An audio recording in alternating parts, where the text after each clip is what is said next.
Hello बच्चों, मैं हूं रेणुका मैम और आप और मैं मिलके पढ़ रहे हैं गणित प्रकाश के चैप्टर्स, जिसमें से कि आज बारी है प्रोपोर्शनल रीजनिंग पढ़ने की। अब ये भाई प्रोपोर्शनल रीजनिंग 1 करके ही आपकी किताब में दिया हुआ है। ऐसा क्यों? क्योंकि आपकी बुक के 2 पार्ट है और पहले वाले पार्ट में आएगा प्रोपोर्शनल रीजनिंग 1 और बुक 2 में आएगा प्रोपोर्शनल रीजनिंग 2। ठीक है, बहुत आसान चैप्टर है। आज एक शॉट में हम लोग इसको पढ़ने वाले हैं, पूरा चैप्टर खत्म कर देंगे। सारे एग्जाम के इंपॉर्टेंट क्वेश्चंस 100% कवर होंगे, गारंटी देती हूँ। इस चैप्टर में फुल नंबर आएंगे तुम्हारे, इससे स्कोरिंग चैप्टर नहीं मिलेगा। ठीक है, चलो बिना देरी के स्टार्ट करते हैं। ये समझते हैं कि आज हम क्या क्या करने वाले हैं। अब इस चैप्टर में क्या क्या कवर हो रहा है। सबसे पहले तो रेशियोज क्या होते हैं, उनका मीनिंग कवर होगा कि भाई हम समझे तो क्या क्या करना है। उसके बाद उन्हें सिंपलेस्ट फॉर्म में लिखना बहुत इंपॉर्टेंट है, बहुत ईजी भी है, वो भी समझेंगे। उसके बाद बहुत सारे प्रॉब्लम्स करेंगे प्रोपोर्शनल रीजनिंग में हम लोग, और उसके बाद रूल ऑफ 3 ये भी सीखेंगे और इससे मिसिंग टर्म जो रेशियो में होती है उसे निकालना सीखेंगे।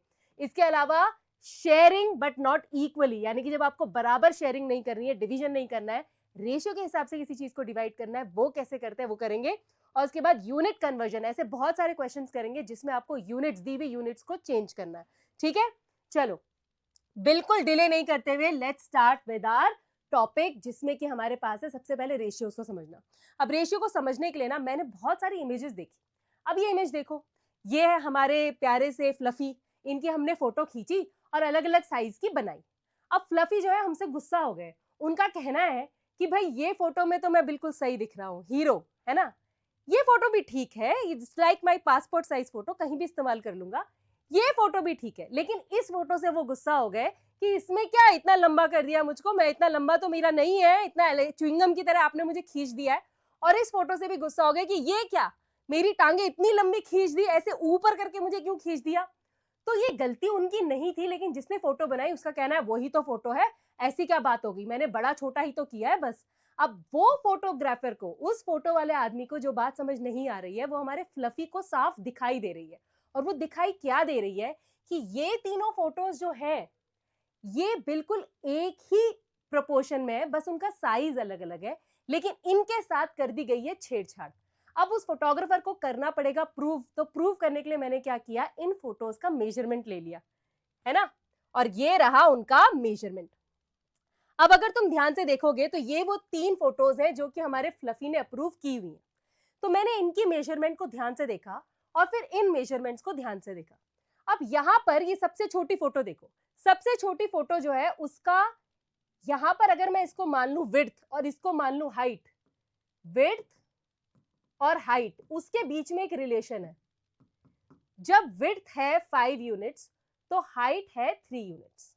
ठीक है, ये भाई ओरिजिनल फोटो थी जो हमारे फ्लफी ने खिंचवाई।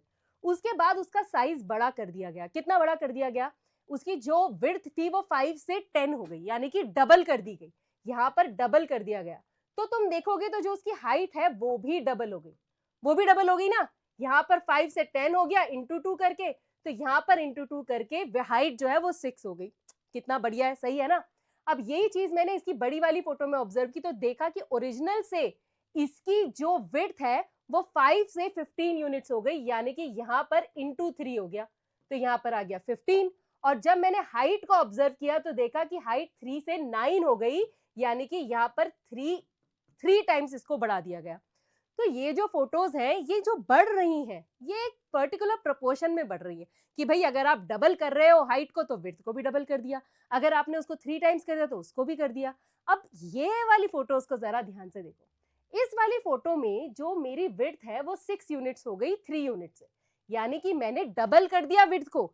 लेकिन यहाँ देखो 20 यूनिट्स, 5 से 20 यूनिट्स का मतलब समझ रहे हो, 5 से 20 यूनिट्स मतलब मैंने इसे हाइट लेंथ जो है, जो उसकी लंबाई है, जो उसकी विड्थ है, उसको 4 टाइम्स बढ़ा दिया। अरे जब आपने हाइट को 2 टाइम्स बढ़ाया था तो आपने विड्थ को 4 टाइम्स क्यों बढ़ा दिया। जैसे ही आपने उसको 4 टाइम्स बढ़ाया वो जो पिक्चर है वो बिल्कुल डिस्टॉर्ट हो गई। वो जिस तरह फ्लफी दिखना चाहिए था वो वैसा दिख ही नहीं रहा, वो कोई और डॉग नजर आ रहा है। सेम चीज इधर भी है, देखो यहाँ पर जो विड्थ है वो 10 यूनिट्स कर दी गई है 5 से। अब 5 से 10 यूनिट्स करने का मतलब आपने विड्थ को डबल कर दिया, लेकिन हाइट का क्या किया, हाइट को आपने 3 यूनिट से 15 यूनिट्स कर दिया, यानी कि आपने इसको 5 टाइम्स बढ़ा दिया। तो ये जो आप बढ़ा रहे हो ना, ये आप सेम रेशियो में नहीं बढ़ा रहे हो, इसलिए आपकी इमेज पूरी ही चेंज हो जा रही है।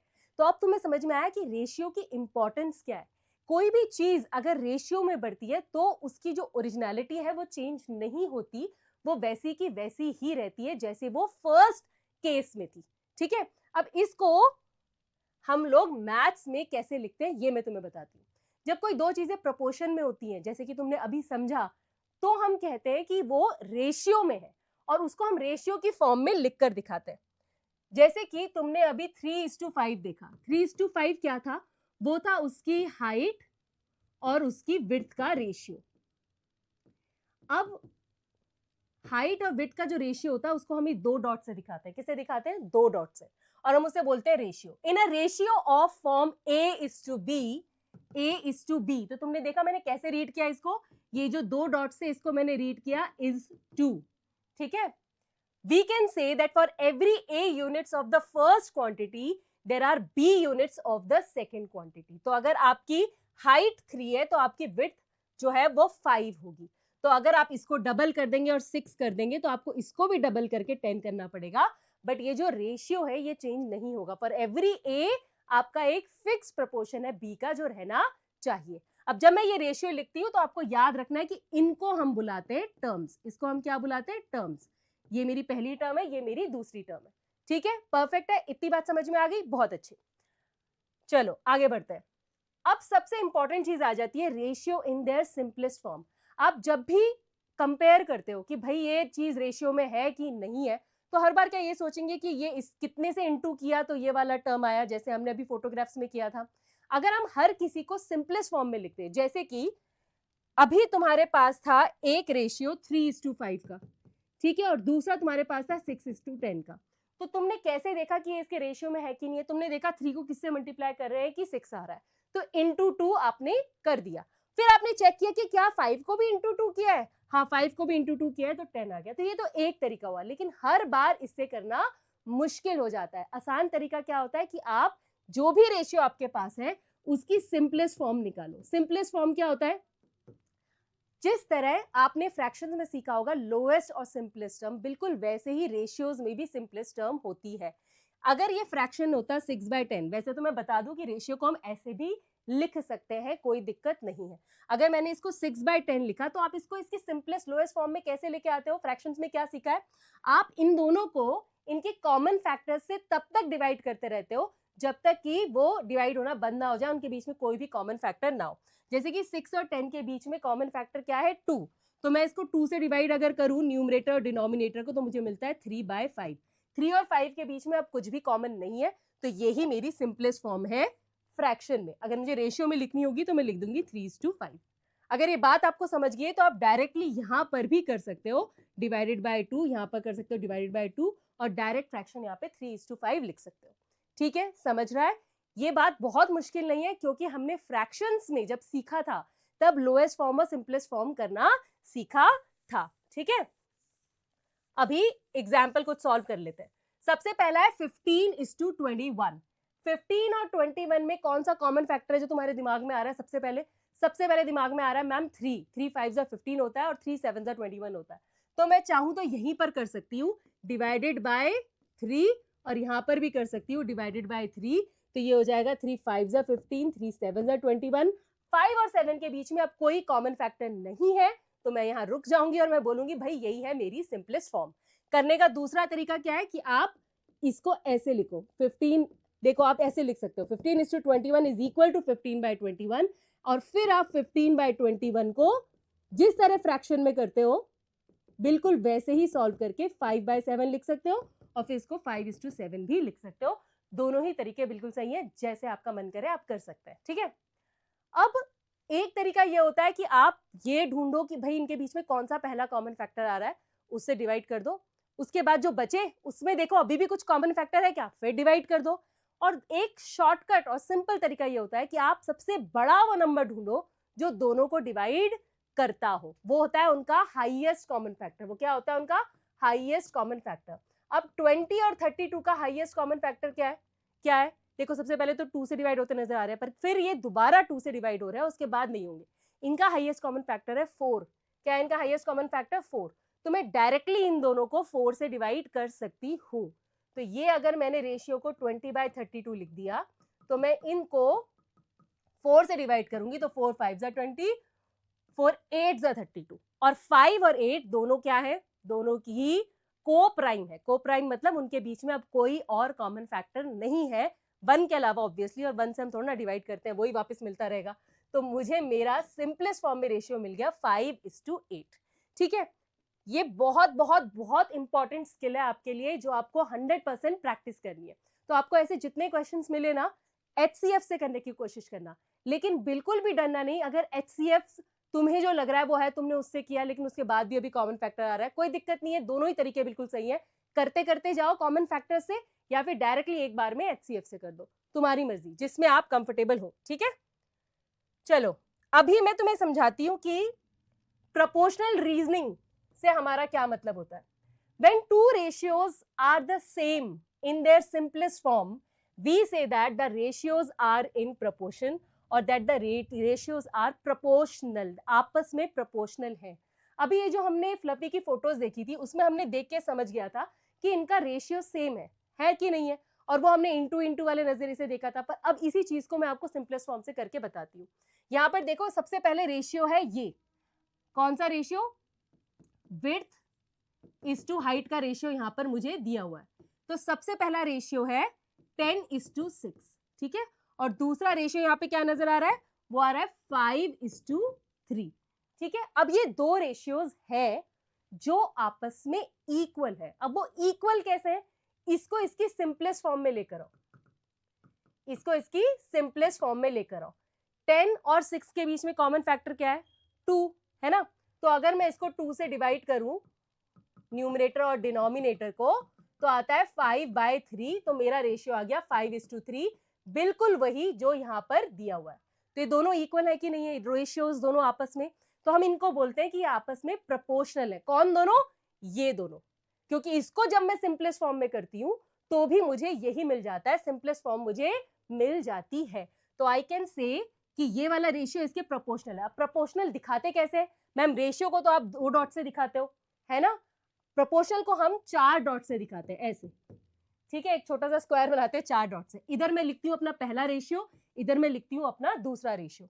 तो मैं बोलूंगी 10:6 इज प्रोपोर्शनल टू। अब ये क्या है? Is proportional to. ये क्या था? Is to. ठीक है, बात समझ रही है, ध्यान आ रही है? 10:6 इज प्रोपोर्शनल टू 5:3। ठीक है, परफेक्ट है। इसी में हमने एक और एग्जाम्पल किया था, याद है, जिसमें था 15:9। तो यहां पर मैं ये भी लिख सकती हूँ कि 10:6 इज प्रोपोर्शनल टू 15:9। डिवाइड कर रही है मैम 15:9, क्योंकि 15:9 को भी जब तुम सिंपलेस्ट फॉर्म में करोगे तो आपको 5:3 ही मिलेगा। तो this is the way to check. ऐसे आप चेक करते हो कि दो रेशियोज प्रोपोर्शनल है कि नहीं है। कैसे? क्या यूज करके? सिंपलेस्ट फॉर्म यूज करके। ठीक है, परफेक्ट है। अब ये बहुत इंपॉर्टेंट टॉपिक है, इससे आएंगे एग्जाम में बहुत सारे क्वेश्चन। तो अब हम क्वेश्चंस की तरफ बढ़े। चलो, ये ना मेरा पहला क्वेश्चन जो एग्जाम के लिए बिल्कुल इंपॉर्टेंट है। यहां पर आपसे पूछा हुआ है which of the following ratios are proportional to 3:2। इनमें से कौन से रेशियोज हैं जो 3:2 के प्रोपोर्शनल है? अब उन्हें 3:2 का प्रोपोर्शनल होना है तो क्या होना चाहिए? वो जो भी रेशियो है वो सिंप्लीफाई करने के बाद, मतलब सिंपलेस्ट फॉर्म में आने के बाद क्या आना चाहिए? 3:2 होना चाहिए। सिंपल सा लॉजिक है, ज्यादा डिफिकल्ट है नहीं। तो 9:6 को सबसे पहले करके देखते हैं। ठीक है, मैं इसको ऐसे लिख लेती हूँ। क्यों? क्योंकि बस मुझे कैलकुलेशन आसान होती है। डायरेक्ट करना है डायरेक्ट कर लो, बस मुझे फ्रैक्शंस की आदत लगी हुई है, मैं ऐसे भी कर सकती हूँ। ठीक है, रेशियोज को लिखने का ये भी एक तरीका होता है। ऐसा नहीं आप अपनी मर्जी से कैसे भी लिख लेंगे, ऐसे भी लिख सकते हैं। ये उसकी फाइनल स्टैंडर्ड फॉर्म होती है, बट कैलकुलेशन करने के लिए आप इसको 9/6 भी लिख सकते हो। अब यहाँ पर what is the common factor? इनके बीच में हाईएस्ट कॉमन फैक्टर है 3। जब 3 से डिवाइड किया तो आया 3/2, यानी कि आया 3:2। तो ये तो बिल्कुल मेरा सेम आ गया। तो 100% ए जो है वो प्रोपोर्शनल है। ये 9:6 इज प्रोपोर्शनल टू 3:2। अब जरा दूसरा वाला चेक कर लेते हैं। 15/10, इसका भी, इसका क्या है भाई? इसका तो 5 है हाईएस्ट कॉमन फैक्टर। तो जब 5 से डिवाइड करेंगे तो 5 3 15, 5 2 10, रेशियो आ गया 3:2। अरे वाह, ये भी सेम ही आ गया। यानी कि ये भी प्रोपोर्शनल है 3:2 के। अब बचा 30/20, ये तो देखने से ही समझ आ रहा है कि 30/20 को 10 से डिवाइड करेंगे तो हमें क्या मिल जाएगा, हमें मिल जाएगा 3:2, जो कि सेम ही रेशियो है, तो ये भी प्रोपोर्शनल है 3:2 के। तो the correct answer is all of these are proportional to 3:2। कितना इजी सवाल था, नहीं? बिल्कुल परफेक्ट, बड़ा मजा आ गया। लेकिन बार बार कैलकुलेशन करने से हमें ये समझ में आ गया कि सिंप्लीफाई करके, यानी कि सिंपलेस्ट फॉर्म में लाके किस तरह से हमें प्रोपोर्शनल रेशियो पता करना है। ठीक है, चलो let's move to next question. अब ये है कि भाई circle the following proportions that are true, that are correct. ठीक है, तो यहाँ पे सबसे पहला क्वेश्चन मुझे दिया हुआ है कि 4:7 जो है वो 12:21 के प्रोपोर्शनल है, मुझे चेक करना है। अब 4 और 7 तुम देखोगे कि ऑलरेडी सिंपलेस्ट फॉर्म में है, 4 और 7 के बीच में कोई भी कॉमन फैक्टर नहीं है। 12 और 21 इनके बीच में कॉमन फैक्टर है, तो क्यों ना मैं 12 और 21 को लेके उसको सिंपलेस्ट फॉर्म में करूं। 12 और 21 का कॉमन फैक्टर है, हाईएस्ट कॉमन फैक्टर है 3। 3 से डिवाइड किया जब तो मुझे क्या मिला, 3 4 ज़ा 12, 3 7 ज़ा 21, और ये आ जाता है 4:7। और ये दोनों क्योंकि इक्वल है तो इसका मतलब ये दोनों रेशियोज आपस में प्रोपोर्शनल 100% है, तो ये वाला ऑप्शन तो बिल्कुल बिल्कुल सही है। ठीक है, चलो अब दूसरा चेक करते हैं। 7:12, 12:7। अरे मैम इसमें तो टर्म्स ही सेम है, यहाँ भी 7:12 है, वहां भी 7:12 है, बिल्कुल इक्वल नहीं है, ये इक्वल नहीं है। देखो बेटा, इससे बहुत फर्क पड़ता है कि आप ए को बी के रेशियो से कंपेयर कर रहे हो या बी को ए से रेशियो से कंपेयर कर रहे हो, ये रेशियो बदल जाता है। तो पहली टर्म क्या है और दूसरी टर्म क्या है, ये बहुत बहुत जरूरी है। ठीक है, तो यहाँ पर 7/12 है और यहाँ पे 12/7 है। क्या तुम्हें लगता है कि ये इक्वल है? ये बिल्कुल भी इक्वल नहीं है, इसलिए ये रेशियो भी बिल्कुल वर्क नहीं करता। ठीक है, चलो इधर आ जाओ। इधर 12 है, 18 है, इधर 28 और 12 है। ठीक है, चेक करें 12 और 18, सब इनमें हमें दोनों को ही सिंपलेस्ट फॉर्म में करके देखना पड़ेगा। ठीक है, सबसे पहले मैं ले लेती हूँ 12:18। अब इनका हाईएस्ट कॉमन फैक्टर है 6। ठीक है, 6 से डिवाइड करूं, 6 2 ज़ा 12, 6 3 ज़ा 18, रेशियो आ गया 2:3। अब 28 और 12 को ले लेते हैं, इनके बीच का हाईएस्ट कॉमन फैक्टर क्या है, 4। तो अगर मैंने इसे 4 से डिवाइड किया तो डिनोमिनेटर में आएगा 4 3 ज़ा 12, ऊपर आएगा 4 7 ज़ा 28, तो ये रेशियो आया 7:3। क्या ये दोनों आपस में इक्वल है? बिल्कुल नहीं। इनको सिंपलेस्ट फॉर्म में करके जो एंड में आया वो आपस में इक्वल नहीं है, वो इक्वल नहीं है, तो इसका मतलब ये प्रोपोर्शनल नहीं है। ठीक है, इधर आ जाओ। 8:3 और 24:6। अब 8:3, 8 और 3 ऑलरेडी इनके बीच में कोई कॉमन फैक्टर नहीं है अदर देन 1, तो हम इसको और सिंप्लीफाई नहीं कर सकते, ये सिंपलेस्ट फॉर्म में है। 24 और 6 को कर सकते हैं। 24 और 6 का हाईएस्ट कॉमन फैक्टर क्या है, वो है 6। तो जब 6 से मैं करूंगी डिवाइड तो 6 4 ज़ा 24, 6 1 ज़ा 6, मेरा रेशियो आएगा 4:1, और 4:1 इज नॉट इक्वल टू 8:3, तो ये भी प्रोपोर्शनल नहीं है। तो इन चारों में हमारे पास सिर्फ एक यही था जो हमें दिख रहा है कि ये प्रोपोर्शन में है, बिल्कुल सही है, बाकी सब गलत थे। समझ में आ रहा है ना? समझ में आ रहा है तो जरा एक गिलास पानी पी लो, क्योंकि टॉपिक तो है बहुत आसान, है ना, बस हमें खुद से करके देखना है। ऐसे जो मेथड्स हैं वो सारे ऐसे हैं जो आपने ऑलरेडी किए हुए हैं, कहीं ना कहीं आपने HCF LCM निकालना सीखा हुआ है, आपने सिंप्लीफाई सिंपलेस्ट फॉर्म में करना फ्रैक्शंस में बहुत बार सीखा हुआ है ना। बस करने के बाद क्या करना है, आपको कंपेयर करना है दोनों रेशियोज को कि वो इक्वल आते हैं कि नहीं। यही एक अकेली नई चीज हम कर रहे हैं, बाकी तो सब हम पहले से कर चुके हैं। और हमें और अच्छे से कैसे आएगा, और अच्छे से कैसे आएगा, जब हम खुद से करके देखेंगे। ठीक है, चलो now fill in the missing numbers for these ratios that are proportional to 18:24। 18:24 के प्रोपोर्शनल जो है, ये थोड़ा सा आगे चला गया, वापस आ जाओ, वापस आ जाओ इसी क्वेश्चन पे, उस पे भी जाएंगे, इस पे वापस आ जाओ। अभी 18:24 के प्रोपोर्शनल जो है वो हमें यहाँ पर बनाने हैं फिल करने के बाद। तो जो भी रेशियो 18:24 के प्रोपोर्शनल होगा, इसकी सिंपलेस्ट फॉर्म के उसकी भी सिंपलेस्ट फॉर्म इसके बराबर होगी, है कि नहीं। तो सबसे पहले मैं इसको इसकी सिंपलेस्ट फॉर्म में लिख देती हूँ। 18 और 24 को कौन सा इनका हाईएस्ट कॉमन फैक्टर है, ये है 6। तो अगर मैंने 6 से किया तो 6 3 ज़ा 18, 6 4 ज़ा 24, तो मेरे पास आ गया 3:4। ठीक है, अब पहला ऑप्शन देखो, 3:what, अरे ये तो मुझे यही मिल गया जब मैं सिंपलेस्ट फॉर्म कर रही थी, 3:4 है, ठीक है। अब 12 पे आ जाओ, अब देखो 3 और यहाँ पर 12 है, 3:4 और यहाँ पर है 12:what, ठीक है। आपने जब फ्लफी की फोटोज देखी थी तो आपको समझा था ना कि जब प्रोपोर्शनल होती हैं चीजें तो वो एक पैटर्न में बढ़ती हैं, वो एक टाइम्स में बढ़ती हैं। अब यहाँ पर जो पहली टर्म है 3 और यहाँ पे पहली टर्म है 12, ये कितने टाइम्स बढ़ के आई है? इंटू 4, 4 3 ज़ा 12। तो ये जो सेकेंड टर्म है उसको भी मुझे 4 टाइम्स बढ़ाना पड़ेगा, जो हो जाएगा 16। समझा कि नहीं समझा? देखो ये सेम सिमिलर कॉन्सेप्ट आपने फ्रैक्शंस में किया हुआ है जब आप करते हो इक्विवेलेंट फ्रैक्शन। रिमेंबर, आपके पास 3/4 है और यहाँ पर 12 है। अब आपका न्यूमरेटर 3 है, आप कैसे उसको 12 बनाओगे? आप उसको 4 से मल्टीप्लाई करके बनाओगे। तो डिनोमिनेटर में भी आपको 4 से करना पड़ेगा टू कीप इट इक्विवेलेंट, और फिर आपको यहाँ पे 16 मिल जाता है। कुछ याद आया? इक्विवेलेंट फ्रैक्शंस याद आए कुछ, है ना? तो बस वही कॉन्सेप्ट हमने यहाँ पर लगा दिया है और मैंने यहाँ पर 16 फाइंड कर दिया। अब 24 पे आ जाओ। अब 3:4 इक्वल टू 24:what? अब 3 से क्या करोगे? ये मेरा इरेजर साफ करने की बजाय और खराब कर रहा है यहाँ पर। चलो 3 को किससे मल्टीप्लाई करेंगे कि 24 मिलेगा? 8 से। 3 8 ज़ा 24। तो मेरी जो सेकेंड टर्म है उसको भी मुझे 8 से मल्टीप्लाई करना पड़ेगा। 4 8 ज़ा 32। तो ये मुझे मिल गया 32। आसान है कि नहीं है? बहुत आसान है ना। देखो अभी मैं आसान वाले ही कर रही हूँ, जब थोड़े से मुश्किल वाले आएंगे कि भाई मल्टीप्लाई करके मैम समझ नहीं आ रहा, तब तक हम कुछ नया सीख लेंगे दोस्त, चिंता नहीं करनी है। अभी पहले सिंपल वाले प्रैक्टिस करते हैं, बाद में डिफिकल्ट वालों पे भी जंप करेंगे, 1 at a टाइम, सीढ़ियां धीरे धीरे, ठीक है। अब यहाँ पर 27 है, 3 को किससे मल्टीप्लाई करोगे कि 27 मिले? मैम 3 9 ज़ा 27 होता है, तो 9 से करेंगे। तो 4 को भी तुम्हें 9 से करना पड़ेगा टू गेट 4 9 ज़ा 36।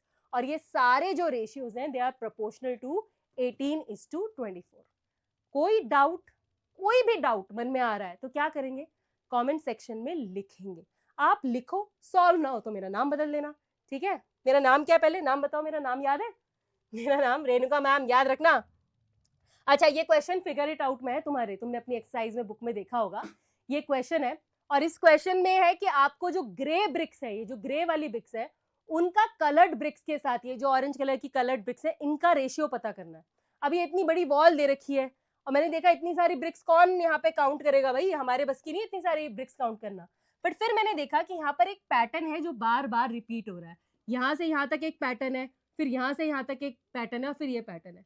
यहाँ जितनी ब्रिक्स है उतनी ब्रिक्स यहाँ पर है, उतनी ही ब्रिक्स यहाँ पे है। तो मैं उसको 3 टाइम्स करने की बजाय अपने रेशियो को एक बारी में ही चेक कर सकती हूँ। जो रेशियो इसका होगा वही इंटू 2 करके इन दोनों का होगा, वही इंटू 3 करके इन तीनों का होगा, है ना। ये तो अभी हमने सीखा है, इक्विवेलेंट रेशियोज, प्रोपोर्शनल रेशियोज में सीखा है ना। तो सिर्फ एक पार्ट मैंने ले लिया, ठीक है। अब इसमें मैं देखूंगी कि मेरी ग्रे वाली, इन्होंने देखो मुझे रेशियो किसका पूछा है। ये बहुत इंपॉर्टेंट है कि पहले क्या है और बाद में क्या है। मैंने तुम्हें बताया that A:B is not equal to, or we can say is not proportional to B:A। ये बात याद रखनी है। तो पहले क्या है और बाद में क्या है बहुत जरूरी है। पहले ग्रे ब्रिक्स है, फिर कलर्ड ब्रिक्स है। तो ग्रे ब्रिक्स और कलर्ड ब्रिक्स का मुझे यहाँ रेशियो पता करना है। तो सबसे पहले मैं देख लेती हूँ ग्रे ब्रिक्स है कितनी, ठीक है। देखो ये नजर आ रहा है यहाँ पे 1, नहीं नजर आ रहा, मैं कलर चेंज करती हूँ फिर नजर आएगा। ये देखो ये हो गया 1, ये हो गया 2, ठीक है, ये 3, ये 4, ये 5, ये 6, ये 7, ये 8, ठीक है, ठीक है। ये हाफ और ये हाफ मिलके कितना हो गया? 9, ठीक है। ये हाफ और ये हाफ मिलके कितना हो गया? 10। ये हाफ और ये हाफ मिलके कितना हो गया? 11। ये हाफ और ये हाफ मिलके कितना हो गया? 12, ठीक है।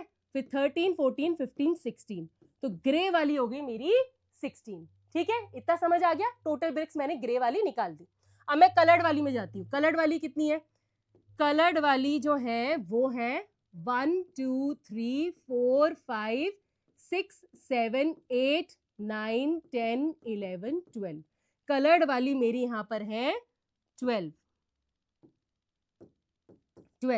तो 16:12 मेरे पास फिलहाल रेशियो आ रहा है।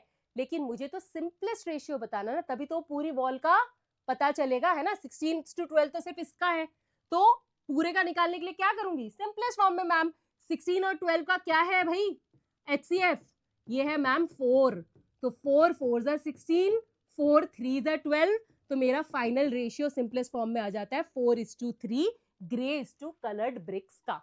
देखा, देखने में कैसा लग रहा था ये प्रॉब्लम? भाई साहब, इतनी बड़ी वॉल की ब्रिक्स काउंट करते करते ही मेरा तो सारा टाइम निकल जाने वाला है, लेकिन जब सॉल्व करने बैठे तो कितना आसानी से सॉल्व हो गया। ठीक है, ऐसा अगर एक दो प्रॉब्लम और होंगे ना तो खुद से करके देखना। चलो आ जाओ, अभी हम आ जाते हैं ह्यूमन फिगर पे। तुम्हें पता है कि नेचर जो है ना वो हमारी रेशियो और प्रोपोर्शन का सबसे सबसे सबसे बढ़िया एग्जाम्पल है। ऐसा कुछ भी नहीं है जो प्रोपोर्शन में ना हो। अगर आप बटरफ्लाई भी देखते हो, वो आपने सिमेट्री में भी देखा होगा, हर चीज प्रोपोर्शनेट है। बटरफ्लाई के पंख हो, बॉडी हो, उसकी बॉडी और उसके पंखों की जो विड्थ या लेंथ होती है वो भी प्रोपोर्शनेट होती है। ऐसा कभी नहीं देखोगे तुम एक बटरफ्लाई मिले जो इतनी छोटी है लेकिन उसके पंख बहुत बड़े हैं। चाहे बटरफ्लाई छोटी हो और बड़ी हो, लेकिन उसके पंख और उसकी बॉडी का प्रोपोर्शन जो है वो एक फिक्स प्रोपोर्शन होता है ना। सेम हमारी बॉडी के साथ भी होता है। ह्यूमन बींग्स कैसे लगेंगे? हमारे ना बचपन में बड़े भैया थे, वो हमको डराते थे बोल के कि दुनिया में ना दो टाइप के भूत होते हैं। एक वो जिनका सर बहुत बड़ा होता है और बॉडी इतनी छोटी सी होती है, और दूसरे वो होते हैं जिनका कि सर इतना छोटा सा होता है और बॉडी इतनी बड़ी होती है। अब हम बच्चे बहुत डर जाते थे, लेकिन बाद में समझा रही ये तो मैच के प्रोपोर्शन की बात कर रहे हैं। हमें अभी फिलहाल मुझसे डर क्यों नहीं लग रहा है? क्योंकि मेरा सर, मेरा टॉर्सो, मेरे लेग्स, हैंड्स बिल्कुल एक नॉर्मल ह्यूमन की तरह एक रेशियो, एक प्रोपोर्शन में है कि नहीं है। और तुम्हें पता है बच्चे क्यूट क्यों दिखते हैं? क्योंकि बच्चों का जो हेड होता है ना वो उनकी बॉडी का 1/3 होता है। यानी कि उनका बॉडी, उनका टॉर्सो, उनके जो पाँव है वो बहुत बड़ा, इतना बड़ा उनका सर होता है। लेकिन वो फिर प्रोपोर्शन जो है, हेड का जो प्रोपोर्शन है वो पूरी बॉडी के कंपैरिजन में छोटा छोटा छोटा होता चला जाता है जैसे जैसे हम बड़े होते हैं। सोचो एक बड़े से आदमी को स्क्वीज करके बेबी के साइज का कर देंगे तो वो क्यूट लगेगा, स्कैरी लगेगा, क्योंकि आपने उसका प्रोपोर्शन जो है वो चेंज नहीं किया होगा। समझ में आया? अब हमारी जो बॉडी है इसका ये भी एक प्रोपोर्शन में होती है भाई, हेड, टॉर्सो और नीचे जो लेग्स है ये भी। अब इस क्वेश्चन में आपको पूछा है कि find the ratio of torso to arm. Torso बोले तो आपके गर्दन से लेके आपके जो मैनिक्विन्स में आपने देखा ना, इसमें शर्ट पहना के ऐसे लटकाए होते हैं शॉप्स में, उसको मेजरली टॉर्सो बोलते हैं। तो यहाँ से लेके यहाँ तक आपका टॉर्सो का पार्ट है, ठीक है। और उसका आपका रेशियो पूछा है आर्म से, आर्म से, ठीक है। एक तरीका तो यह है कि भैया इंच टेप निकालो, खुद का जरा पता करो, लेकिन छोटे बच्चों का और एक एडल्ट का रेशियो हमेशा अलग होता है, ठीक है। लेकिन यहाँ पर एक एडल्ट के हिसाब से हमने यहाँ पे मेजरमेंट ऑलरेडी करके आपको दी है कि इसमें टॉर्सो है 66 सेंटीमीटर। तो मेरा जो टॉर्सो है यहाँ पे वो 66 सेंटीमीटर दिया हुआ है, और जो आर्म्स है वो 77 सेंटीमीटर यहाँ पर फिगर में मैंने लिख दिए हैं। आप चाहो तो खुद भी करके 100% देख सकते हो। अब इसका रेशियो अगर मुझे निकालना है तो क्या करना है? मुझे इसे सिंपलेस्ट फॉर्म में करना है। 66 और 77 का जो HCF है वो क्या है? क्लियरली 11 है ना।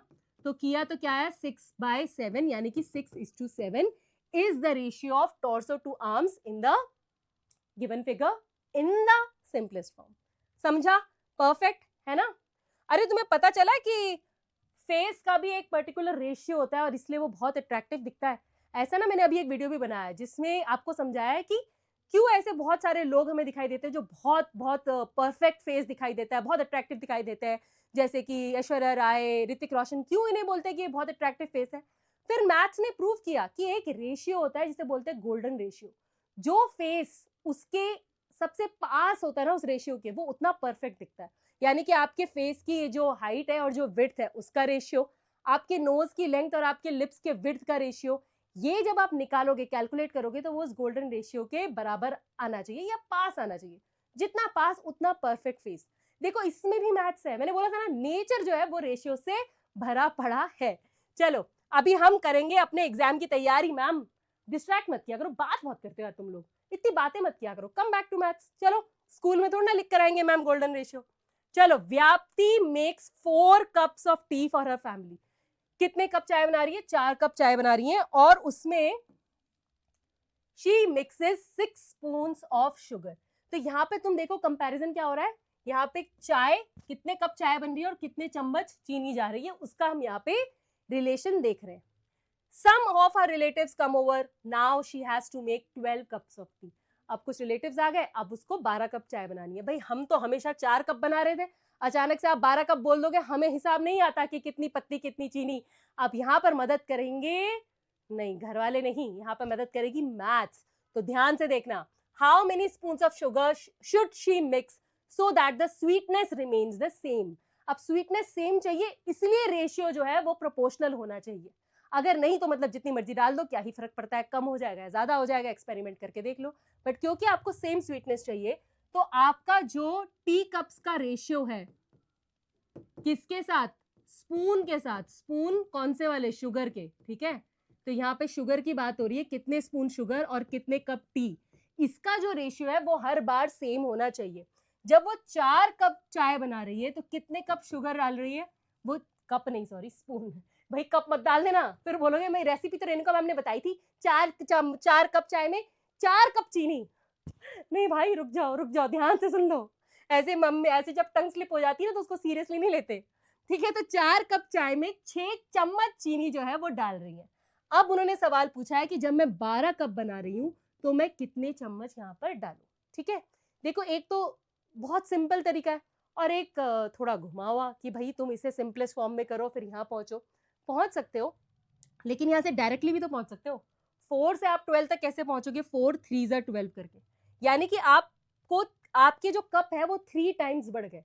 पहले आप 4 कप बना रहे थे, अब आप 12 कप बना रहे हो, तो आपने 3 टाइम्स अपने कप्स को बढ़ा दिया, तो आपकी शुगर भी जो है वो 3 टाइम्स बढ़ जाएगी, यानी कि 6 3 18 हो जाएगी, ठीक है। समझ में आई बात, पक्का, ठीक है। चलो अभी इसको करने का दूसरा तरीका क्या था कि आप 4:6 को इसकी सिंपलेस्ट फॉर्म में कर देते। 2 इसका था हाईएस्ट कॉमन फैक्टर, 2 2 4, 2 3 6, 2 इंटू 3 हो जाता। अब आपको इसको इक्वल करना था 12 के, तो 12 बाय वट, तो आपको पता है कि इंटू 6 करना है, तो यहाँ भी इंटू 6 कर दो, तो ये आ जाएगा 18 आएगा, हर बार 18 ही, आपको जैसे करना है आप जिसमें कंफर्टेबल हो वैसे कर दो, ठीक है। क्योंकि हर बार यहाँ पे 4 और 12 आया, यहाँ पे कोई और नंबर भी आ सकता था जो मल्टीप्लाई नहीं होता, पर मैम मल्टीप्लाई नहीं होता तो प्रोपोर्शनेट कैसे होता, उस सवाल तक भी पहुंचेंगे, उस सवाल तक भी हम पहुंचेंगे, नेक्स्ट आगे समझाऊंगी, ठीक है।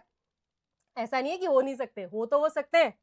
अब देखो एक बहुत अच्छा सवाल है, Anya was 5 years old when her mother was at that time her mother was 6 times her age, उसकी मम्मी जो थी वो उसके 6 टाइम्स थी।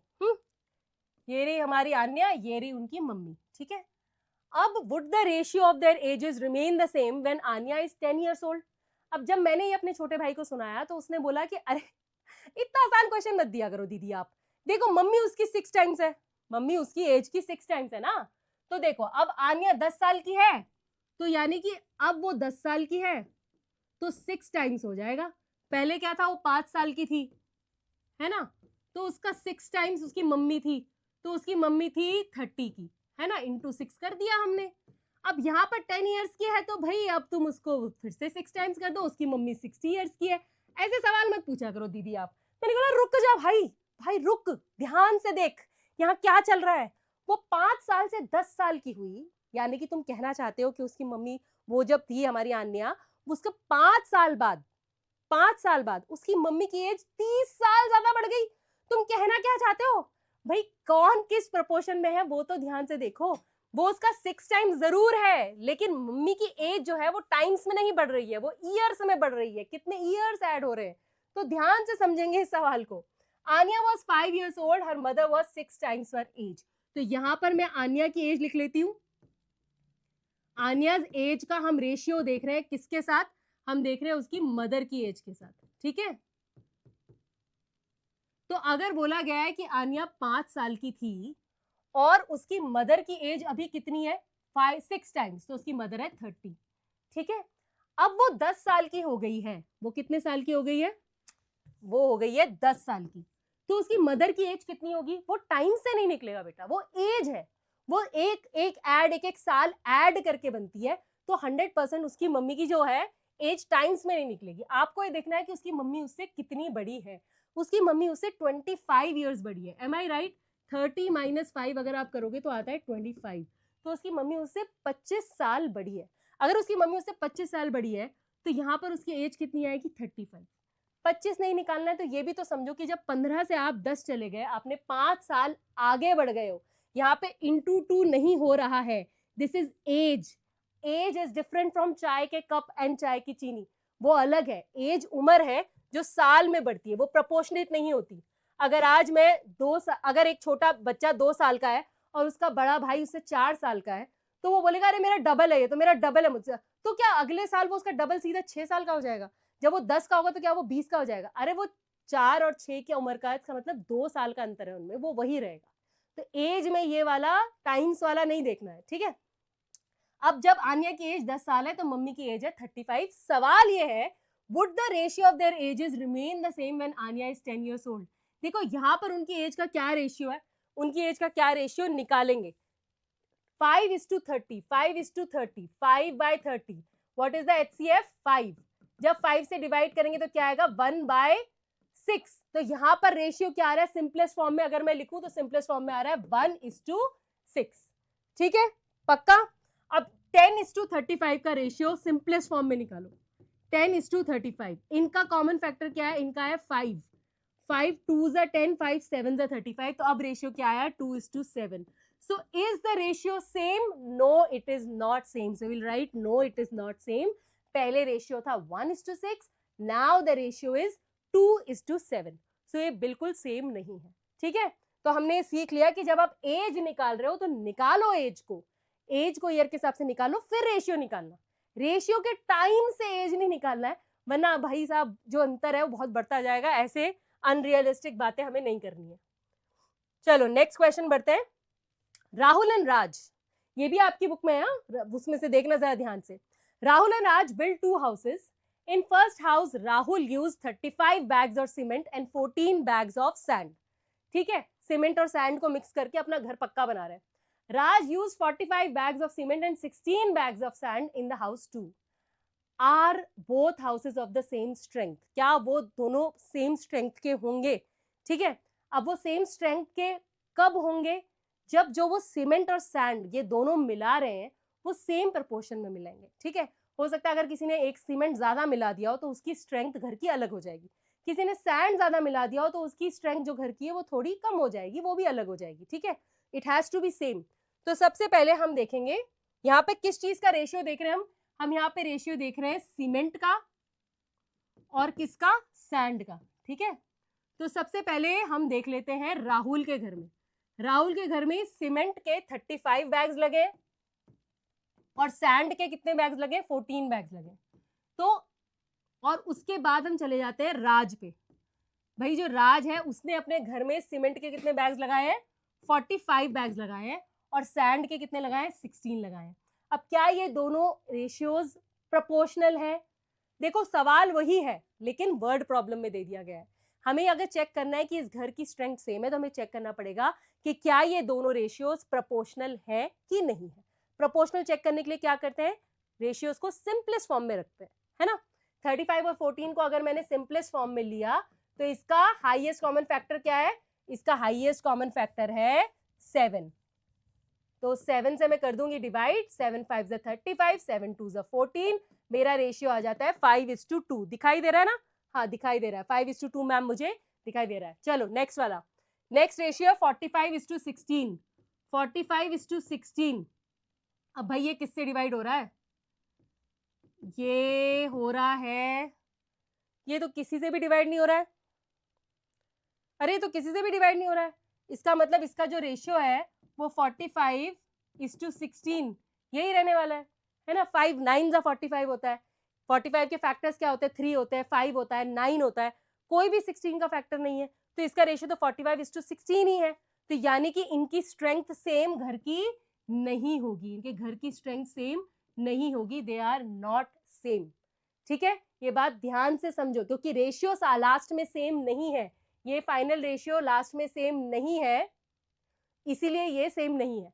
अब अगर इसी की जगह मान लो जो सैंड के बैग है वो 16 की जगह 18 होते, मान लो, मैं एक बात बता रही हूँ, इस क्वेश्चन में तो हम बोल रहे हैं कि नहीं है इक्वल, लेकिन मान लो इक्वल होते, यहाँ पर 18 होता तो 45/18 जो है वो जब 9 से डिवाइड होता तो 9 5 45, 9 2 18, रेशियो 5:2 आ जाता. यानी कि अगर राज ने 2 बैग और सैंड के मिला दिए होते तो इनके घर की स्ट्रेंथ जो है वो बिल्कुल सेम हो जाती, लेकिन उसके सैंड के 2 बैग थोड़े कम यूज कर लिए इसलिए सेम रेशियो नहीं आ पाया. ठीक है, चलो अब हमारा नेक्स्ट टॉपिक यहाँ पर स्टार्ट हो रहा है जिसका नाम है त्रैरसिका, द रूल ऑफ 3. अब नाम सुनने में ऐसा लग रहा है कोई एटम बॉम्ब है जो हमारे ऊपर डाल दिया गया है, पर भाई नाम जो है थोड़े से पुरानी हिंदी पुरानी संस्कृत के नाम है, सुनने में थोड़े से ऐसे लग सकते हैं भाई ये क्या है, लेकिन कॉन्सेप्ट बहुत आसान है और हमें तो प्राउड होना चाहिए कि ऐसे मैथ के कोई कॉन्सेप्ट नहीं है जो हमारे एंशिएंट स्क्रिप्चर्स में हमारे एंशिएंट मैथमेटिशियंस ने ना दिए हो. बस फर्क ये है कि अब हमें उनके बारे में पता चल रहा है.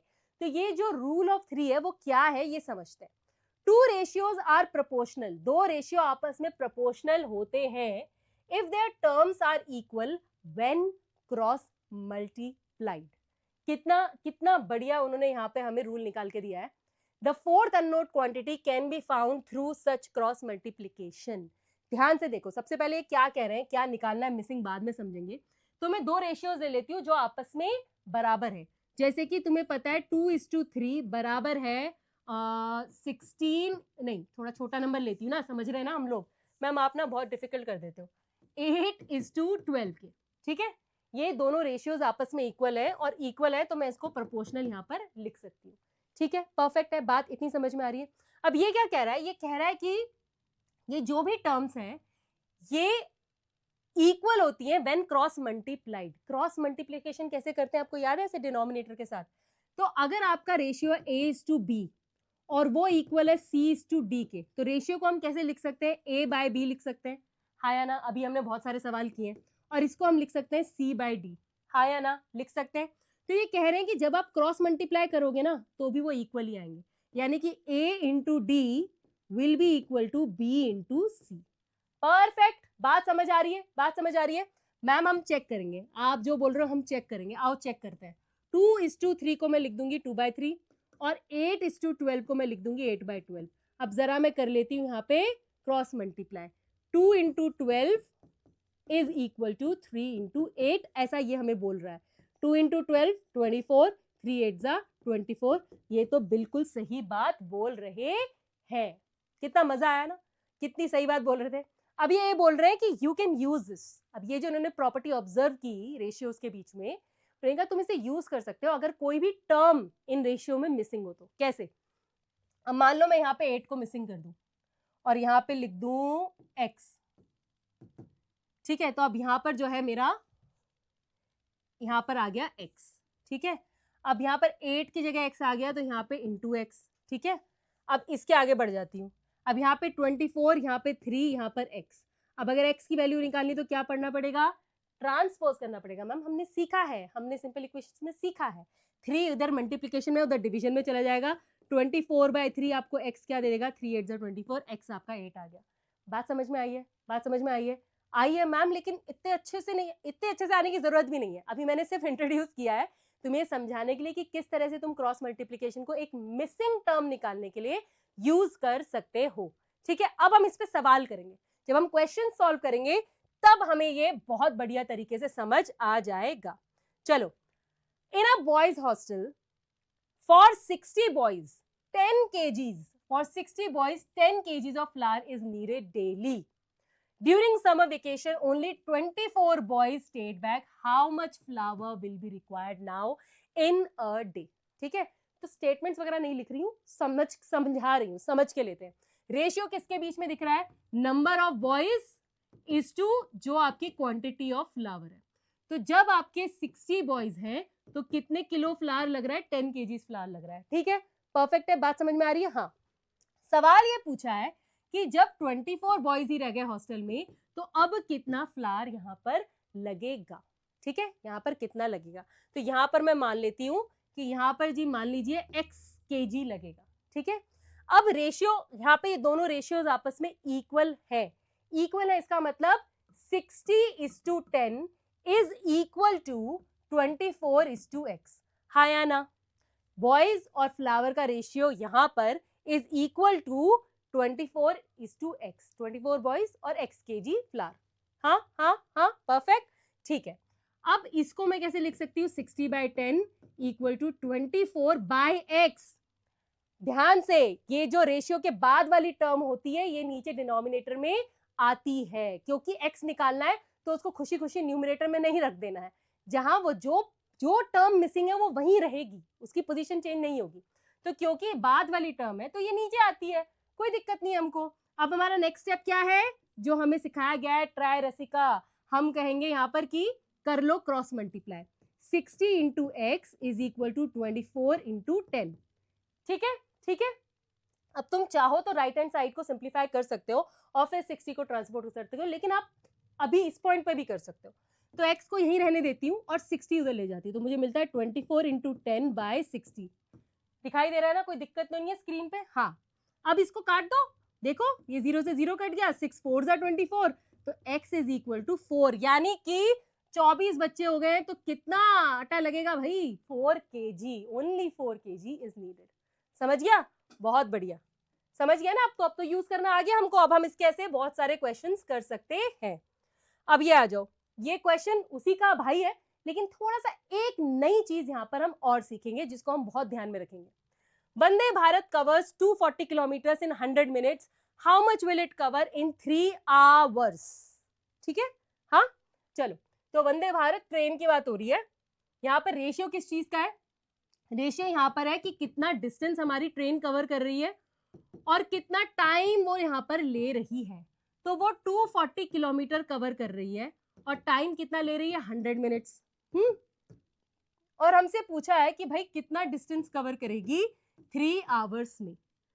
हाँ, 100% बात समझ आ रही है? अब यहाँ पर एक सबसे बड़ा जो कॉमन एरर हम लोग करते हैं वो ये है कि हम बोलते हैं ये दोनों रेशियो आपस में बराबर है, जो होने ही वाले हैं। तो हम बोलते हैं भाई 240:100 इज इक्वल टू, अगर मैंने इसको x ले लिया, मान लो x ले लिया, तो x/3। अब ये सबसे बड़ा एरर क्यों है मैम? आपने तो यही सिखाया था, दोनों रेशियोज आपस में इक्वल है, मैंने सिखाया था। लेकिन एक चीज का ध्यान हमेशा दो कि यूनिट क्या है। यहाँ पर कंपैरिजन है किलोमीटर और मिनट्स का, और यहाँ पर आप कंपैरिजन कर रहे हो, x को तो मैं किलोमीटर ही मान सकती हूँ, कुछ दिया नहीं है तो किलोमीटर ठीक है, लेकिन यहाँ पर आवर्स है, ये नहीं चलेगा भाई। यूनिट हमें चाहिए सेम। सेम मतलब इन दोनों की यूनिट सेम नहीं चाहिए, यहाँ तो डिस्टेंस और टाइम का रेशियो निकल रहा है, इन दोनों का यूनिट हमें सेम चाहिए। अगर आप किलोमीटर और मिनट को कंपेयर कर रहे हो तो यहाँ पर भी आप किलोमीटर और मिनट्स को ही कंपेयर करोगे, आप आवर्स को, वीक्स को, ईयर्स को कंपेयर नहीं कर सकते। ठीक है, तो मैं क्या करूंगी, मैं 3 आवर्स को चेंज कर दूंगी, मैं 3 आवर्स को मिनट्स में चेंज कर दूंगी। मेरे पास, मुझे पता है कि 1 आवर में 60 मिनट्स होते हैं। कितने मिनट्स होते हैं? 60 मिनट्स। 3 आवर्स में कितने होंगे? 3 × 60 यानी कि 180 मिनट्स होंगे। ठीक है, अब मेरा सवाल सही बनेगा। अब मैं इसको यहाँ पर क्या लिखूंगी? मैं इसको यहाँ पर लिखूंगी एक नए कलर से 180 मिनट्स। और अब मेरा यहाँ पर जो मेरा प्रपोर्शन है वो भी सही होगा कि भाई ये 180 है, ये 3 नहीं है। अब मुझे वही करना है जो मैं अब तक करती आ रही थी। यहाँ पर देखो, क्रॉस मल्टीप्लाई कर देंगे, 240 × 180 इक्वल टू x × 100। x को हमें वैल्यू चाहिए तो 100 उधर ले जाने की जरूरत ही नहीं थी, वापस इधर ले आते हैं। 240 × 180, ठीक है, ये 0 से ए गया, ये 0 से ए गया, 24 × 18 करो और मुझे आंसर बता देना भाई कितना आता है। ठीक है, इतना कर लोगे? परफेक्ट है। चलो आंसर कमेंट में लिख देना कि मैम वो जो ट्रेन वाला क्वेश्चन था ना उसका जवाब ये है, चेक करो। चेक करूंगी, मुझे भी कुछ काम करने दो। तुम प्रैक्टिस कर रहे हो कि नहीं मुझे कैसे पता चलेगा? चलो अभी आ जाते हैं नेक्स्ट सवाल पर, जो बोल रहा है कि भाई ये तुम्हारे फिगर इट आउट में है, पहला क्वेश्चन देखा था मैंने भाई, एग्जाम पॉइंट ऑफ व्यू से इंपॉर्टेंट है। The earth travels approximately 940 million kilometers around the sun in a year. ठीक है, how many kilometers will it travel in a week? In a week, ठीक है। तो सबसे पहले तो क्या कंपेयर हो रहा है ये देखो, यहाँ पर कवर हो रहा है भाई अर्थ कितना डिस्टेंस ट्रेवल करती है। तो डिस्टेंस दिया हुआ है और हमें दिया हुआ है एक साल में, यानी कि टाइम दिया हुआ है, और तो कुछ भी नहीं है। हाया ना, ठीक है। अब डिस्टेंस है 940 मिलियन किलोमीटर्स, तो यहाँ पर मैं डिस्टेंस समझ लेती हूँ कि ये जो डिस्टेंस मैंने दिया है ये मिलियन किलोमीटर्स में ही दिया है। और कितना टाइम मैं ले रही हूँ? मैं ले रही हूँ 1 ईयर। और अब मुझे पूछा है कि भाई बताओ एक वीक में ये कितना कवर करेगी। तो एक वीक में मुझे पता करना है तो कितना डिस्टेंस कवर होगा, वो मैंने एक्स ले लिया। अभी हम समझ चुके हैं कि मैम ईयर और वीक नहीं चलेगा, आपको यूनिट सेम करनी पड़ेगी। तो भाई सेम कर देते हैं। 1 ईयर में कितने वीक्स होते हैं? 1 ईयर में 52 वीक्स होते हैं। तो इसको 1 ईयर की जगह मैं क्या लिख दूंगी? मैं लिख दूंगी 52 वीक्स। तो अब मेरा यूनिट सब सेम हो गया, ये भी वीक है, ये भी वीक है, ये भी मिलियन किलोमीटर है, ये भी मिलियन किलोमीटर है, कोई दिक्कत यहाँ पर नहीं है। Million is not a unit, kilometre is a unit, लेकिन हमने 940 मिलियंस के जीरोस नहीं लगाए हैं, बस इस तरह हमने अपना काम छोटा कर दिया। ठीक है, अब इसको हम कंपेयर कर सकते हैं 940 का उस डिस्टेंस का जो टाइम 52 से रिलेशन है, वही रिलेशन x का 1 वीक से है। तो अगर आपको x निकालना है तो यहाँ पे तो आपको क्रॉस मल्टीप्लाई करने की भी जरूरत नहीं है, क्योंकि 1 उधर जाके मल्टीप्लाई होके क्या ही कर लेगा। 1 बहुत ही शांति प्रिय नंबर है, जो लोगों को मल्टीप्लाई करके कहता है आप खुद ही आ जाइए, हमारी आपको जरूरत नहीं। तो 1 से मल्टीप्लाई करके यही आएगा, आपको बस इसको डिवाइड करना है। डिवाइड किससे कर सकते हैं? 9, 40 और 52 कॉमन फैक्टर से काट देते हैं। 2 से कट रहा है, 2 2 ज़ा 4, 2 1 ज़ा 2, 2 3 ज़ा 6, 2 7 ज़ा 14, 0। अब ये 2 2 ज़ा 4, 2 6 ज़ा 12 होना चाहिए था। मैम भी ना, मैम क्या आप मैथ्स करते करते थक गए क्या? चलो अभी ये भी 2 4 ज़ा 8। मैम की कैलकुलेशन बिल्कुल तुमने बताया नहीं, मैम कैलकुलेशन गलत हो गई, बताना चाहिए ना, रुक जाओ जरा। 2 4 ज़ा 8, 2 7 ज़ा 14, 0। ठीक है, अब ये दोबारा से 2 से कट रहा है, तो 2 1 ज़ा 2, 2 3 ज़ा 6, 2 2 ज़ा 4, 2 3 ज़ा 6, 2 5 ज़ा 10। अब भाई ये 13 से डिवाइड होगा कि नहीं परफेक्ट मुझे तो नहीं लगता, लेकिन जब हम इसको डिवाइड करते हैं तो इसका आंसर कुछ 18.07 करके आता है। तो 18.07 मतलब मैं अप्रोक्सीमेटली 18 बोल सकती हूँ, तो यानी कि इसका आंसर आएगा अप्रोक्सीमेटली, अब एग्जैक्ट तो नहीं बता सकते ना अर्थ का डिस्टेंस एग्जैक्ट, तो इसलिए हम बोल रहे हैं अप्रोक्सीमेटली एक वीक में वो 18 मिलियन किलोमीटर डिस्टेंस कवर करेगा। ठीक है, बढ़िया। कितना देखो छोटा सा रेशियो तुमने सीखा था, उससे कितनी दुनिया पूरे अंतरिक्ष तक पहुंच चुकी है और बड़े बड़े सवाल तुम सॉल्व कर रहे हो।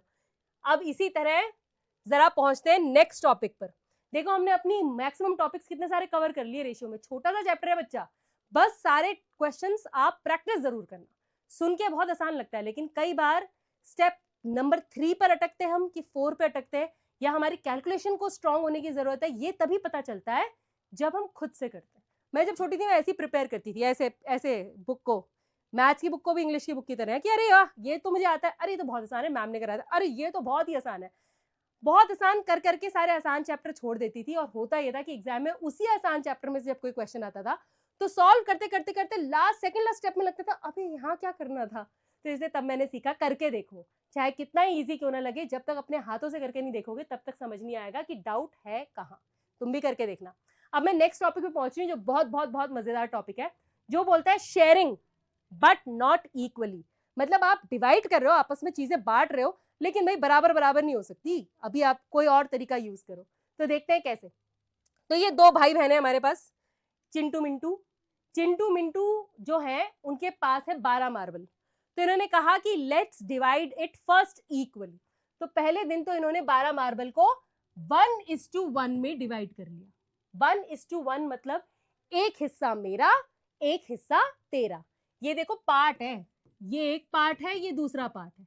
तो अगर एक हिस्सा उसने लिया और एक हिस्सा इसने लिया, तो यानी कि टोटल कितने हिस्से हुए? 2 हिस्से। तो सबसे पहले उन्होंने जो मार्बल थे उनको 2 बराबर हिस्सों में बांट दिया। तो ये बांट दिया इन्होंने 2 बराबर हिस्सों में। ठीक है, तो हर हिस्से में कितने आए उनके पास? हर हिस्से में उनके पास 6 मार्बल आ गए। तो यानी कि 6:6 उनके 12 मार्बल कवर हो गए। मेरी बात समझ आ गई? परफेक्ट है, परफेक्ट है, परफेक्ट है। ठीक है, अब उसके नेक्स्ट डे जो है, अब चिंटू ने बोला कि नहीं भाई, तुम जो हो तुम्हारा ये तरीका मुझे पसंद नहीं आया, अब कि आज हम बिल्कुल बराबर नहीं करेंगे हैं। अरे कहाँ चला गया? रुको रुको, मैं एक बार फिर से लिख रही हूँ ताकि हम लोग कंपेयर कर पाए कि मैम क्या कर रही है। सबसे पहले मैम ने डिसाइड किया कि भाई कौन से पार्ट का कौन सा पार्ट चिंटू और मिंटू ले रहे हैं। तो जब वो 1:1 ले रहे थे तो उन्होंने जो उनके मार्बल्स थे उनके कितने पार्ट किए, उसके उन्होंने 2 पार्ट्स किए और एक हिस्सा ले लिया। अब क्योंकि टोटल 12 मार्बल थे तो हर किसी के पास 6:6 आ गए। ये उनका फर्स्ट डे खत्म हो गया, डे 1 इज ओवर। अब हम आ जाते हैं डे 2 पे। ठीक है, कोई भी यहाँ पे दिक्कत आ जाए मैम रुकने वाली नहीं है, मैम फिर से लिख देंगी लेकिन समझा के रहेंगी आज तो अब हम जा रहे हैं डे 2 पे।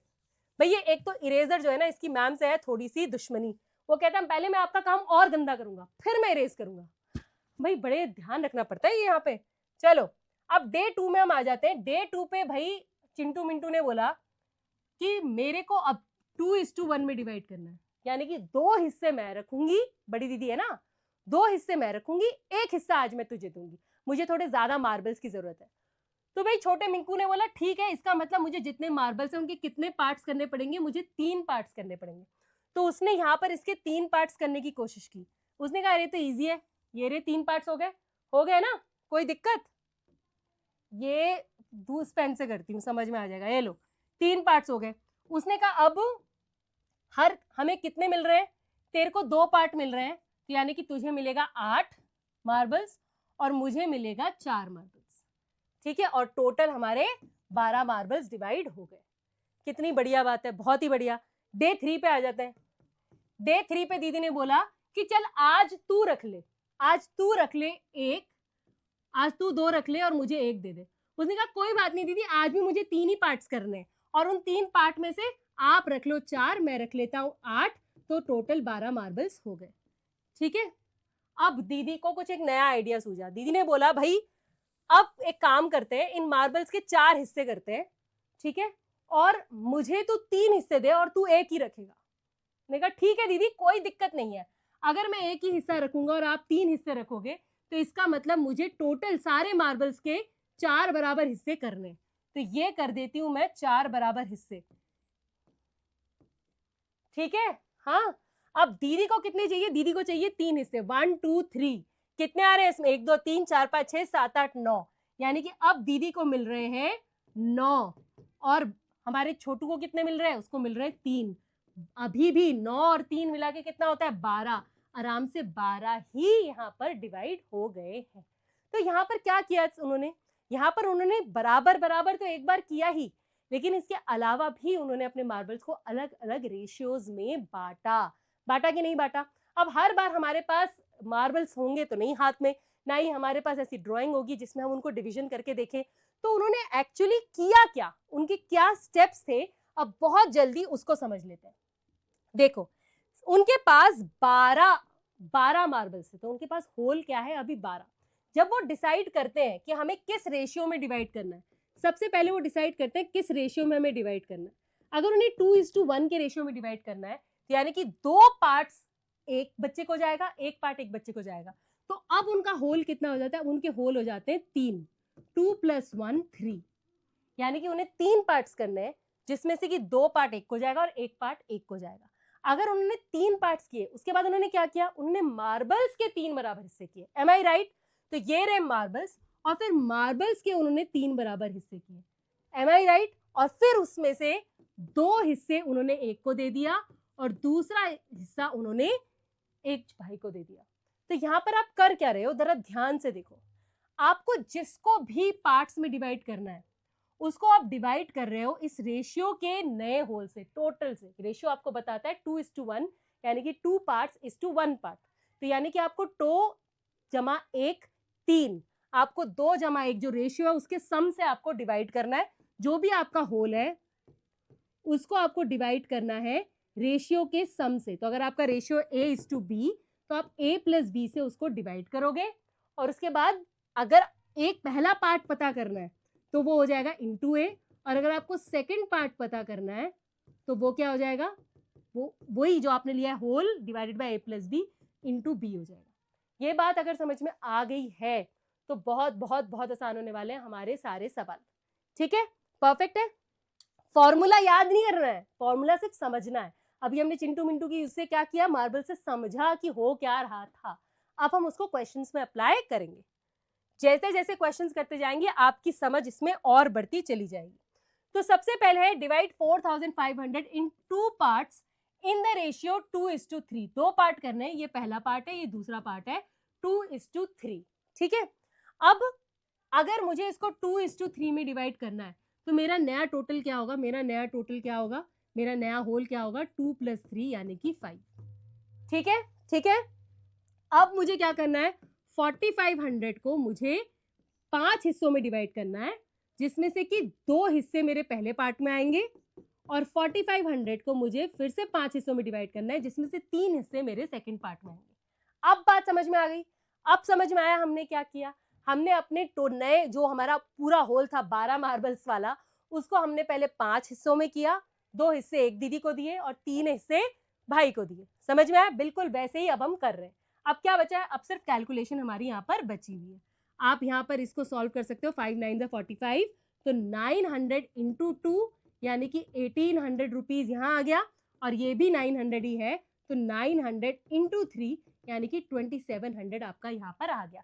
तो आपका जो 4500 है वो ये 2 पार्ट्स में डिवाइड हो गया, और इनका रेशियो क्या है, इनका रेशियो क्या है, इनका रेशियो है 2:3।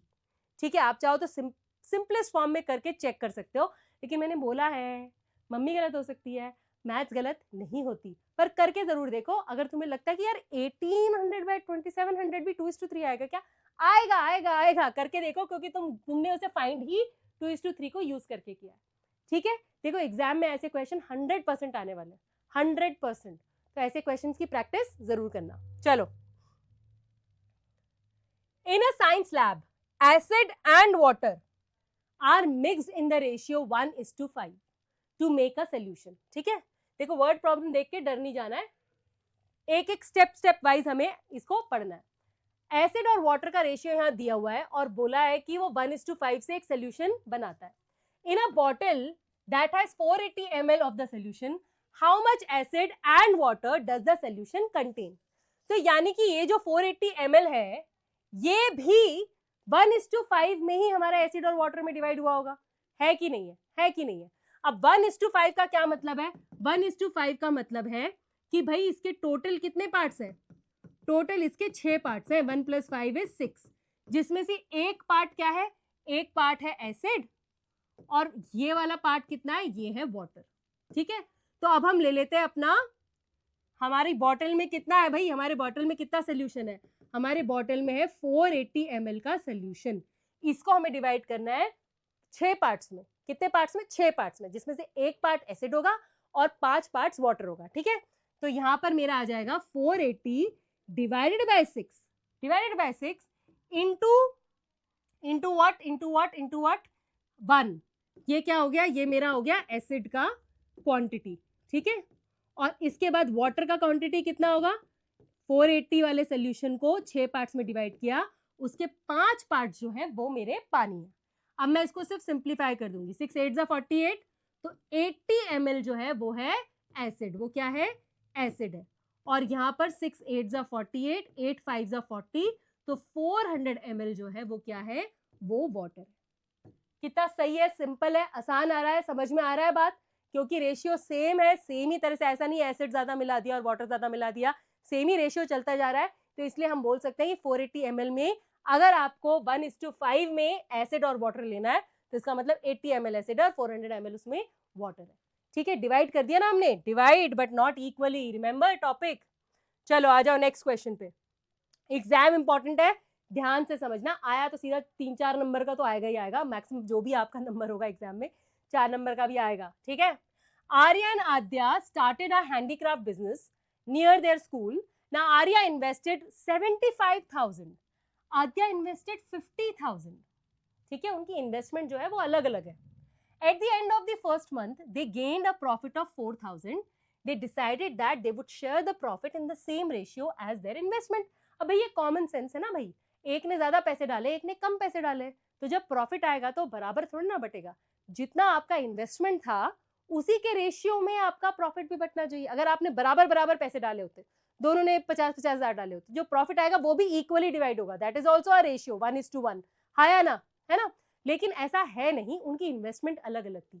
तो सबसे पहले हमें निकालना पड़ेगा कि इन्वेस्टमेंट का रेशियो क्या है। सबसे पहला स्टेप ये है, स्टेप 1 ये है कि आप निकालें कि इन्वेस्टमेंट का दोनों के में क्या रेशियो है। तो दोनों का नाम है आर्या और आद्या। आर्या इज टू आद्या की क्या इन्वेस्टमेंट्स है, आर्या की इन्वेस्टमेंट है 75,000 और आद्या की इन्वेस्टमेंट है 50,000। तो इसका रेशियो निकालने के लिए क्या करेंगे, सिंपलेस्ट फॉर्म में करेंगे। चलो मैं लिख लेती हूँ 75,000 बाय 50,000। तो सबसे पहले तो मैं जीरोस काट देती हूँ, अब बचा 75 और 50। ठीक है, अब 75 और 50 का हाईएस्ट कॉमन फैक्टर क्या होता है, 25। क्या होता है, 25। 25 से डिवाइड करती हूँ, 25 2 = 50, 25 3 = 75, तो 3/2 या 3:2 मेरा रेशियो यहाँ पर आ गया इन्वेस्टमेंट का। अब अगर ये रेशियो है तो इसका मतलब जो प्रॉफिट है वो भी उन्होंने बोला है कि भाई इसी में they decided they would share the profit in the same ratio as investment, same ratio में डिवाइड होगा। तो अब मेरा स्टेप 2 है कि मैं डिवाइड करूं किसको, प्रॉफिट को। Divide 4,000 rupees in ratio 3:2। ठीक है, 3:2 में मैं इसको डिवाइड करूंगी। अब 3:2 मतलब 3 पार्ट्स और 2 पार्ट्स, मतलब टोटल कितने पार्ट्स? Total 5 parts. टोटल कितने पार्ट्स? Total 5 parts. 3 + 2 5। तो अब सबसे पहले बात करते हैं आर्या की। तो आर्या का शेयर कैसे निकालूंगी? 4000 को मैं 5 हिस्सों में बांटूंगी। I divide it in 5 parts और उसमें से 3 पार्ट्स में दे दूंगी आर्या को। और जब आद्या की बात आएगी तो 4000 के मैं 5 पार्ट्स कर रही हूं और उसको मैं 2 पार्ट्स दे दूंगी। ठीक है, अब इसको सिंप्लीफाई कर लेते हैं। 5 8 जा 40, 800। 800 बाय इंटू 3 गिव्स मी 2400 और यहां पर ये भी 800 ही आएगा, तो 800 इंटू 2 गिव्स मी 1600। तो 1000 कैसे? 4000 का प्रॉफिट हुआ है ना, 2400 और 1600। तो 4000 का प्रॉफिट मैंने 2400 और 1600 में कर दिया डिवाइड और उनका प्रॉफिट जो है उन्होंने उसी रेशियो में बांट लिया जिस रेशियो में उन्होंने इन्वेस्टमेंट किया था। तो ये मेरा आंसर फाइनल आ गया। कोई दिक्कत है तो कमेंट में लिखो और मेरे हिसाब से तो प्रैक्टिस करो, जितना प्रैक्टिस करोगे आ जाएगा। यही सवाल खुद से एक बार करके देखना, वीडियो को पॉज करके या फिर थोड़ा पीछे जाके दोबारा से सॉल्व करके देखो, बुक से करके देखो। ठीक है, अभी नेक्स्ट क्वेश्चन कह रहा है blue and yellow paints are mixed in the ratio 3:5। भाई ये तो आसान सवाल दिखाई दे रहा है। आपका पेंट है बिल्कुल ऐसे ही जैसे एसिड और वाटर वाला क्वेश्चन था, वैसे ही यहाँ पे ब्लू और येलो पेंट है जो 3:5 में आपने डाला तो ग्रीन बन गया। अरे ये भी एक कमाल है, आपको अगर ड्राइंग किया हुआ तो आपको पता है ना कि ब्लू और येलो मिलाने से ग्रीन बनता है। पता है, मुझे तो पता ही था, मुझे लगा ग्रीन प्राइमरी कलर है। वो तो अपने आप नहीं, आप बना सकते हो उसको। तो इन्होंने 3:5 के रेशियो में बनाया और एक पर्टिकुलर ग्रीन पेंट बन गया।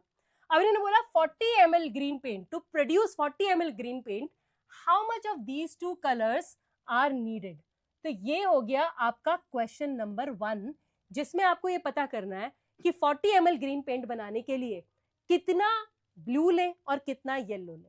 ठीक है, ये क्वेश्चन 1। अब क्वेश्चन 2 क्या है? To make the paint a lighter shade of green I added 20 ml of yellow to the mixture. अब मुझे ग्रीन का कुछ और शेड चाहिए था, थोड़ा लाइटर चाहिए था, तो मैंने रेशियो चेंज कर दिया। अब मैंने रेशियो चेंज कर दिया, मैंने उसमें येलो और ऐड कर दिया 20 ml। तो अब बताओ नया रेशियो क्या है? तो सेकंड क्वेश्चन में बाद में जाएंगे, पहले हम फर्स्ट क्वेश्चन को करेंगे। ठीक है, blue and yellow paints are mixed in the ratio 3:5। तो मैं लिख लेती हूँ रेशियो यहाँ पे किसका चल रहा है, ब्लू का और येलो का। मैंने बोला है आगे पीछे से बहुत फर्क पड़ता है, जो पहले है वो पहले, जो बाद में वो बाद में। रेशियो क्या दिया है, 3:5। तो क्या मैम मैं से येलो इज टू ब्लू नहीं लिख सकता? बिल्कुल लिख सकते हो, लेकिन फिर नीचे का रेशियो भी चेंज करना, 5:3 कर देना। ठीक है, अगर 3:5 लिख रहे हो तो ब्लू इज टू येलो ही होगा। अब चलते हैं आगे। अब इन्होंने बोला 40 ml पेंट है मेरा कितना है पेंट है? टोटल मैंने बनाया 40 ml पेंट। तो इसमें कितना ब्लू कितना येलो? भाई येलो के 3 पार्ट्स है, ब्लू के 3 पार्ट्स है, येलो के 5 पार्ट्स है। तो टोटल कितने हो गए? टोटल मेरे पास हो गए 3 + 5 यानी कि 8 पार्ट हो गए। कितने? 8। तो अगर मुझे 40 ml का पता करना है तो सबसे पहले ब्लू पेंट कितना है इसके अंदर, 40 ml को मैं 8 हिस्सों में बांटूंगी और उसमें 3 हिस्से ब्लू के होंगे और येलो वाले में 40 के 8 हिस्से करेंगे और उसके 5 हिस्से येलो को दे दिए जाएंगे। ठीक है, अब ये हो गया 8 5 जा 40 यानी कि 5 3 जा 15, ये भी 5 है तो 5 5 जा 25 यानी कि 15 ml यहाँ पर हो गया ब्लू पेंट और 25 ml यहाँ पर हो गया yellow paint. Question 1 is solved. Now let's come to question 2। अब इन्होंने बोला to make the paint a lighter shade of green I added 20 ml yellow in the mixture. Yellow वाला चेंज कर रहे हैं, ब्लू वाला चेंज नहीं कर रहे हैं। तो क्वेश्चन 2 पार्ट 2 यहाँ करते हैं। मेरा जो ब्लू पेंट है वो अभी भी 15 ml ही है, लेकिन जो मेरा येलो पेंट है उसको उन्होंने 25 ml में कितना और ऐड कर दिया? उन्होंने 20 ml और ऐड कर दिया, यानी कि ये हो गया 45 ml। कितना हो गया? अरे मैम दिखाई भी दे रही है, सिर्फ लिखा हुआ दिखाई दे रहा है?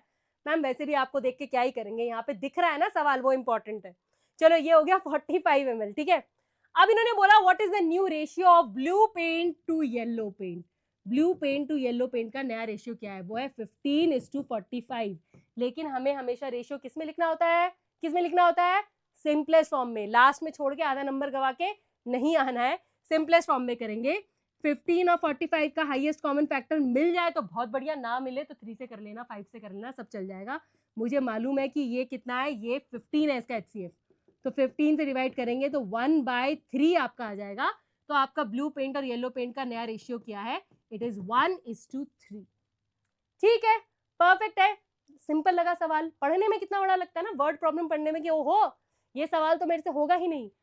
वर्ड प्रॉब्लम कोई भी हो, चाहे छोटे में आपका एडिशन हो, मल्टीप्लिकेशन हो, बड़े में ऐसा सवाल हो, या आगे और भी डिफिकल्ट टॉपिक्स आएंगे, द की क्या है, चाबी क्या है, इसको तोड़ो। जितना तोड़ोगे उतना अच्छे से समझोगे। जैसे जैसे समझते जाए जो पार्ट उसको अंडरलाइन करते जाओ। जैसे मैं यहाँ पे मार्क करती जाती हूँ कि यहाँ से यहाँ तक मुझे समझ गया क्या करना है, यहाँ से यहाँ तक समझ गया, फिर उससे आगे का समझेंगे।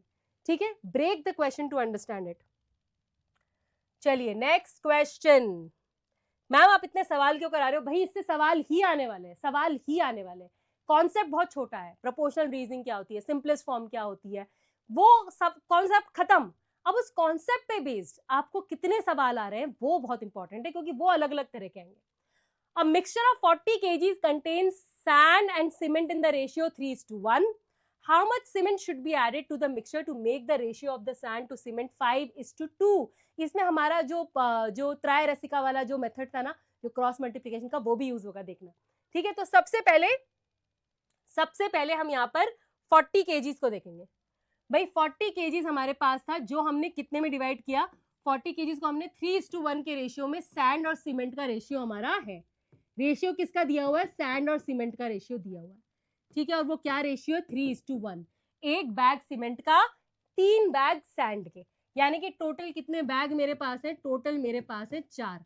ठीक है, अब 40 kgs जो मेरे पास मिक्सचर है उसको मैं किन पार्ट्स में डिवाइड करूंगी? सबसे पहले मेरे को कितना सैंड मिला, पहले इसमें ये देख लेती हूँ। सैंड के लिए 40 kgs को मैं 4 बराबर हिस्सों में बांटूंगी और 3 हिस्से उसके सैंड के, मुझे पता लग गया। और सीमेंट के लिए 40 kgs के 4 हिस्से किए और 1 सीमेंट का है, ये भी मुझे पता लग गया। अब ये 10 है तो ये हो गया 30, ये 10 है तो ये हो गया 10, यानी कि 30 kg मेरा सैंड है और 10 kg मेरा यहाँ पर सीमेंट है। ठीक है, परफेक्ट है, कोई दिक्कत है नहीं। अब इन्होंने बोला what should be added to the mixture. अब ये जो मिक्सचर है उसमें कितना सीमेंट मिला है? How much cement should be added to the mixture to make the ratio of the sand to cement as 5:2। मतलब अब सैंड में तो हम कोई चेंज नहीं कर रहे हैं, वही लास्ट क्वेश्चन जैसा पार्ट 2 है, तो सैंड में तो कोई चेंज हम नहीं कर रहे हैं। सैंड है कितने केजी? सैंड है 30 केजी। लेकिन जो सीमेंट है उसमें हम कुछ ऐड करना चाह रहे हैं, जो सीमेंट है उसमें हम ऐड करना चाह रहे हैं कुछ। अभी 10 केजी है, इसमें हम कुछ ऐड करना चाहते हैं, कितना हमें नहीं पता। हमने x लिख लिया कि भाई प्लस x जो है हम ऐड कर देते हैं। वो कह रहे हैं कि अब जो सैंड और सीमेंट का रेशियो आएगा वो कितना आना चाहिए? वो 5:2 आना चाहिए। तो मैं लिख लेती हूँ ना, मैंने कहा 30 और 10 प्लस x का जो रेशियो है वो कितना आना चाहिए? वो बोल रहे हैं 5:2 आना चाहिए। अब मेरे पास एक इक्वेशन बन गई यहाँ पे, जिसको सॉल्व करके मैं x की वैल्यू निकाल सकती हूँ। मैंने सीखा है कि यहाँ पर क्रॉस मल्टीप्लाई किया जा सकता है, तो क्यों ना कर दूं। अगर मैं कर दूं यहाँ पर क्रॉस मल्टीप्लाई, तो यहाँ पर आता है 30 × 2 = 5 मल्टीप्लाइड बाय 10 प्लस x। यहाँ तक ठीक है, समझ आ रहा है, कोई दिक्कत नहीं। 30 × 2 60। अब यहाँ पे क्या याद रखेंगे हम? यहाँ पर हम याद रखेंगे डिस्ट्रीब्यूटिव प्रॉपर्टी। 5 जो है 10 से भी मल्टीप्लाई होगा, 5 जो है वो x से भी मल्टीप्लाई होगा, तो ये होगा 50 प्लस 5x। ठीक है, अब 50 इधर ट्रांसपोज होकर आ गया तो हो गया 60 माइनस 50। हाँ या ना? 60 माइनस 50 कितना हुआ? 10। 10 इज इक्वल टू 5x। तो x कितना आया? भाई बहुत छोटा छोटा हो गया, पर मुझे लग रहा है मेरे बच्चों को समझ आ ही जाएगा। 10 डिवाइडेड बाय 5 जो कि होता है 2। कोई इक्वेशन ऐसे लेफ्ट में चलती हुई देखिए, रेणुका मैम के साथ सब कुछ हो सकता है, वो कुछ भी कर सकती है, उल्टा उल्टा उल्टा भी पढ़ा रही है। चलिए 2 यानी कि 10 किलो में कितना और मिलाओगे? 2 किलो और मिलाओगे तो 30/12 आएगा, और 30/12 का रेशियो 5:2 ही होता है। ठीक है, तो यानी कि क्या सवाल था भाई? कितना और मिला है? भाई 2 kg और मिलाओ। आंसर स्टेटमेंट मैं तो लिख नहीं रही, वो आपने आप लिख लेना। तो 2 kg और मिलाएंगे तो हमारा रेशियो 5:2 आ जाएगा। आसान था सवाल, आसान था सवाल, है ना? ऐसे थम्स अप करो अपने कमेंट सेक्शन में अगर तुम्हें समझ में आ गया कि अरे ये इतना आसान था, हम तो इसको पता नहीं क्या समझ रहे थे। चलो अब हम इस चैप्टर की लास्ट टॉपिक पे पहुंच चुके हैं, जो कि है यूनिट कन्वर्जन। अब मैम यूनिट कन्वर्जन रेशियो में क्या कर रहा है? देखो ध्यान से समझो, अब तुम्हें ऐसे बहुत सारे सवाल रेशियो के मिलने वाले हैं जिसमें तुम्हें यूनिट्स को चेंज करना पड़ सकता है। तो ये यूनिट्स तुम्हारे पास होनी चाहिए, याद कर सको अगर तो उससे बढ़िया तो लाइफ में कुछ है ही नहीं। अगर कर लिया तो मतलब सल्यूट मेरी तरफ से अभी से ले लो ऐसे। बाकी मैं कैसे याद रखती हूँ मैं तुम्हें बताती हूँ। ईजी वाली तो देखो मैं याद कर लेती हूँ, कुछ बहुत इंपॉर्टेंट होती हैं, जैसे कि वॉल्यूम जो है वो याद रखो हमेशा, बहुत सिंपल है कि भाई 1 मिलीलीटर जो होता है वो 1 क्यूबिक सेंटीमीटर के बराबर होता है, यानी कि 1 ml is equal to 1 centimetre cube. ये बात याद कर लो कि ये दोनों यूनिट ऑलमोस्ट सेम ही है, सेम ही चीज की बात की जा रही है, ठीक है। अब 1 लीटर में अगर 1000 मिलीलीटर होते हैं तो इसका मतलब 1 लीटर में 1000 क्यूबिक सेंटीमीटर भी होंगे, ठीक है। ये बात समझ में आ गई, ये सिंपल चीज है, ये तुम याद कर सकते हो। इसके अलावा लेंथ में 1 मीटर में कितने फीट होते हैं याद करना थोड़ा सा मुश्किल होता है, लेकिन मैंने भी इसको याद करने का एक छोटा सा ऐसे विजुअलाइज करके बनाया। मैंने तुम्हें एक बार एक वीडियो में बताया था कि कई हमारे लर्न करने के कई तरीके होते हैं, कुछ देखकर अच्छे से समझते हैं, कुछ सुनकर समझते हैं, कुछ करके समझते हैं, बार बार लिखने से उन्हें याद हो जाता है ना। तो मैं विजुअलाइज कर लेती हूँ, जैसे कि जो हमारा पैर होता है ना उसको ही हम फीट बोलते हैं, उसको ही हम फीट बोलते हैं ना। उसकी लेंथ कितनी होगी, ऑलमोस्ट इतनी होगी, है ना।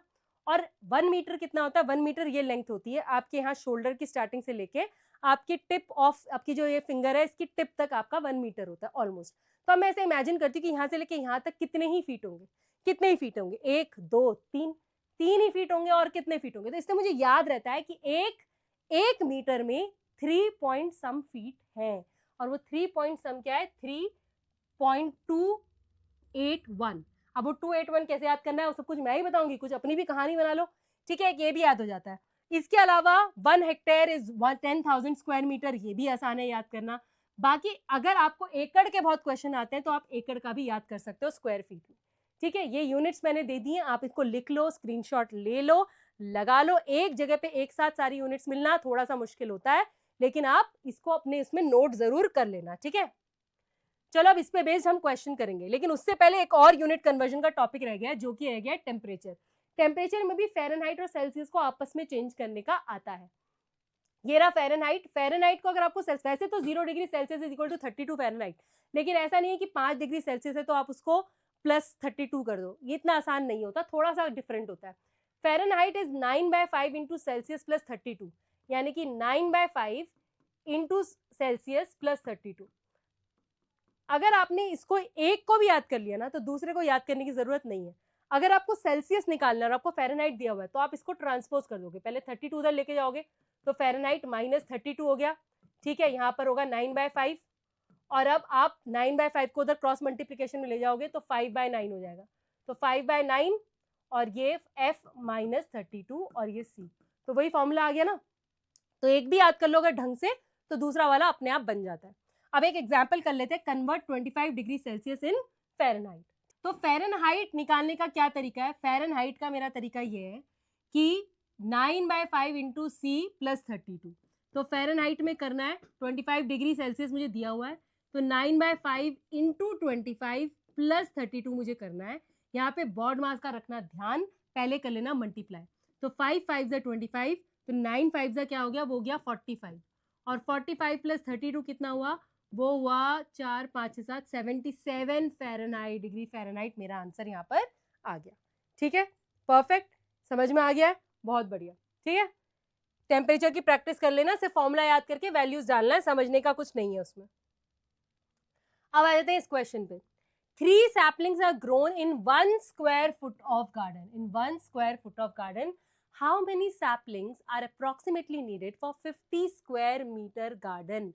अब यहाँ पर देखो रेशियो किसका दिया है, यहाँ पर तुम्हें दिया है नंबर ऑफ सैपलिंग्स का और इसके अलावा गार्डन के एरिया का, एरिया ऑफ गार्डन, ठीक है। अब 3 सैपलिंग तुम दे रहे हो कितने एरिया में, तुम दे रहे हो 1 स्क्वायर फुट में, 1 स्क्वायर फुट में, ठीक है। अब दूसरा तुम्हें क्या पूछा भाई, कितने सैपलिंग्स लगेंगे, मान लो x सैपलिंग्स लगेंगे, लेकिन अब तुम्हें यहाँ पे क्या दिया है, यहाँ पर तुम्हें दिया है 50 square metre, 50 square metre. 50 square metre मतलब ये यूनिट हो गई अलग अलग, और हमने सीखा है कि भाई हमें यूनिट तो चाहिए यहाँ पर सेम, जैसे वीक और डेज था, वीक था, ईयर था, किलोमीटर होता है, मीटर होता है, हमें सेम चाहिए होता है भाई, केजी दोगे तो ग्राम नहीं चलेगा। तो यहाँ पर हमें स्क्वायर फीट और स्क्वायर मीटर को करना पड़ेगा सेम। अब यहाँ पर मैंने तुम्हें शुरू में जो यूनिट का चार्ट दिया था उसमें बताया था that 1 square metre is equal to 10.764 square feet. तो मैं यहाँ पर चेंज कर लूंगी। अगर मेरा 1 स्क्वायर मीटर 10.764 स्क्वायर फीट के बराबर है तो 50 स्क्वायर मीटर कितने के बराबर होगा? अरे यूनिटरी मेथड हमें मालूम है, ये 50 टाइम्स बढ़ा है तो इसको भी 50 टाइम्स बढ़ाएंगे। 50 इंटू 10.764 स्क्वायर फीट। ठीक है, अब मल्टीप्लाई कर दो जरा। 5 इसको अच्छे से इधर मल्टीप्लाई करूं, 10.764 को 5 से मल्टीप्लाई करती हूँ, जीरो में ऑलरेडी लिख देती हूँ 550 का। 5 4 जा 20, 5 6 जा 30, 32, 5 7 जा 35, 36, 37, 38, 5 1 जा 5। तो ये आ गया 53820 और एक जीरो ऑलरेडी यहाँ पे 50 का मैंने लगाया था। 3 डेसिमल प्लेसेस है, 1 2 3, ये आ गया यहाँ पे डेसिमल पॉइंट। ठीक है, देखो इस वाले क्वेश्चन में थोड़ी सी कैलकुलेशन बढ़ जाएगी पर कॉन्सेप्ट सेम है। तो यानी कि अब मैं 50 स्क्वायर मीटर की जगह क्या लिख सकती हूँ? मैं लिख सकती हूँ 538.200 स्क्वायर फीट। ठीक है, तो लिख दूं? अगर मेरा इरेजर मेरा साथ दे तो, जो कभी भी नहीं देता, कहता पहले मैं गंदा करूंगा फिर मैं साफ करूंगा। तो अब मैंने नई यहाँ पे यूनिट लिख दी है जो कि स्क्वायर फीट में ही रहेगी, 538.2 स्क्वायर फीट। अब ये रेशियो सेम है। अब रेशियो है 3 सैपलिंग्स का 1 स्क्वायर फीट के साथ, सेम रेशियो है जो कि है x सैपलिंग्स का 538.2 स्क्वायर फीट के साथ। ठीक है, अब क्रॉस मल्टीप्लाई कर दूंगी, कैलकुलेट करने के लिए 1 उधर जाएगा, मल्टीप्लाई करके तो x ही आएगा।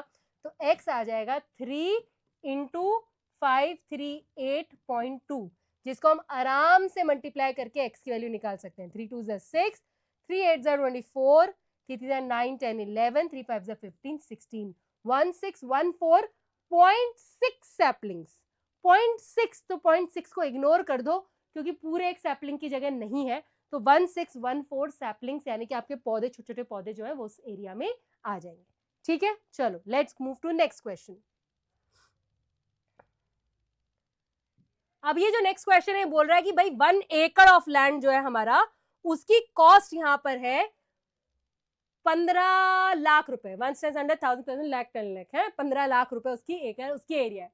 What is the cost of 2400 square feet? तो again the units are different, but हमें कवर क्लियर होना चाहिए कि ये क्या कर रहे हैं। इन्होंने लिया है एरिया और वो बता रहे हैं उसकी कॉस्ट।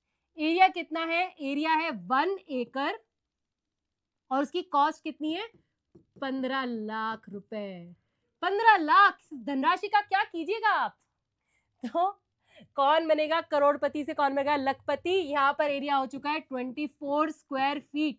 मैम 24 स्क्वायर फीट नहीं है, अपना इरेजर यूज करो, 2400 लिखो और कॉस्ट मुझे पता करनी है जो मैं मान लेती हूँ रुपीज एक्स। ठीक है, रुपीज में दिया है, डॉलर्स में नहीं दिया, रुपीज में है। अभी यहाँ पर मुझे पता है कि 1 एकड़ इज 43560 स्क्वायर फीट। तो मेरी तो जिंदगी आसान होगी, कुछ चेंज ही नहीं करना, कुछ भी मुझे चेंज नहीं करना है। मैं सिर्फ यहाँ पर इसको करूंगी इरेज और एकड़ जहां मेरे पास है वहां मैं लिख दूंगी 43560 स्क्वायर फीट। ये तुम इरेज मत कर देना, तो मैं तो इरेज कर रही बोर्ड पे, पता लगे एग्जाम में तुम लिख रहे हो फिर कट करके उसको लिख दे रहे हो। तुम्हें बताना है, तुम्हें ये भी लिखना है। तो ये रेशियो के बाद तुम ये लिखोगे फिर दोबारा से इसको लिखोगे। मैं तो शॉर्टकट ले सकती हूँ, मेरा एग्जाम हो गया, मैंने 8th क्लियर कर ली, तुम्हें करनी है, तुम डबल हार्डवर्क करो। ठीक है, अब एरिया और कॉस्ट का जो रेशियो है 53560 by 15 lakh is same as 2400 by x। तो अब क्या करना है? अब करना है क्रॉस मल्टीप्लाई और काम करना है आसान। x इधर आ जाएगा तो हो जाएगा 43560 इंटू एक्स बराबर है 2400 इंटू 1500000 के। ठीक है, अब x की वैल्यू निकालनी है तो ये चला जाएगा 2400 इंटू 1500000 डिवाइडेड बाय 43560। अब ये कैलकुलेशन कौन करेगा? ये करोगे तुम। मैम आप कितने बुरे हो, सारे डिफिकल्ट काम हमें ही दे देते हो।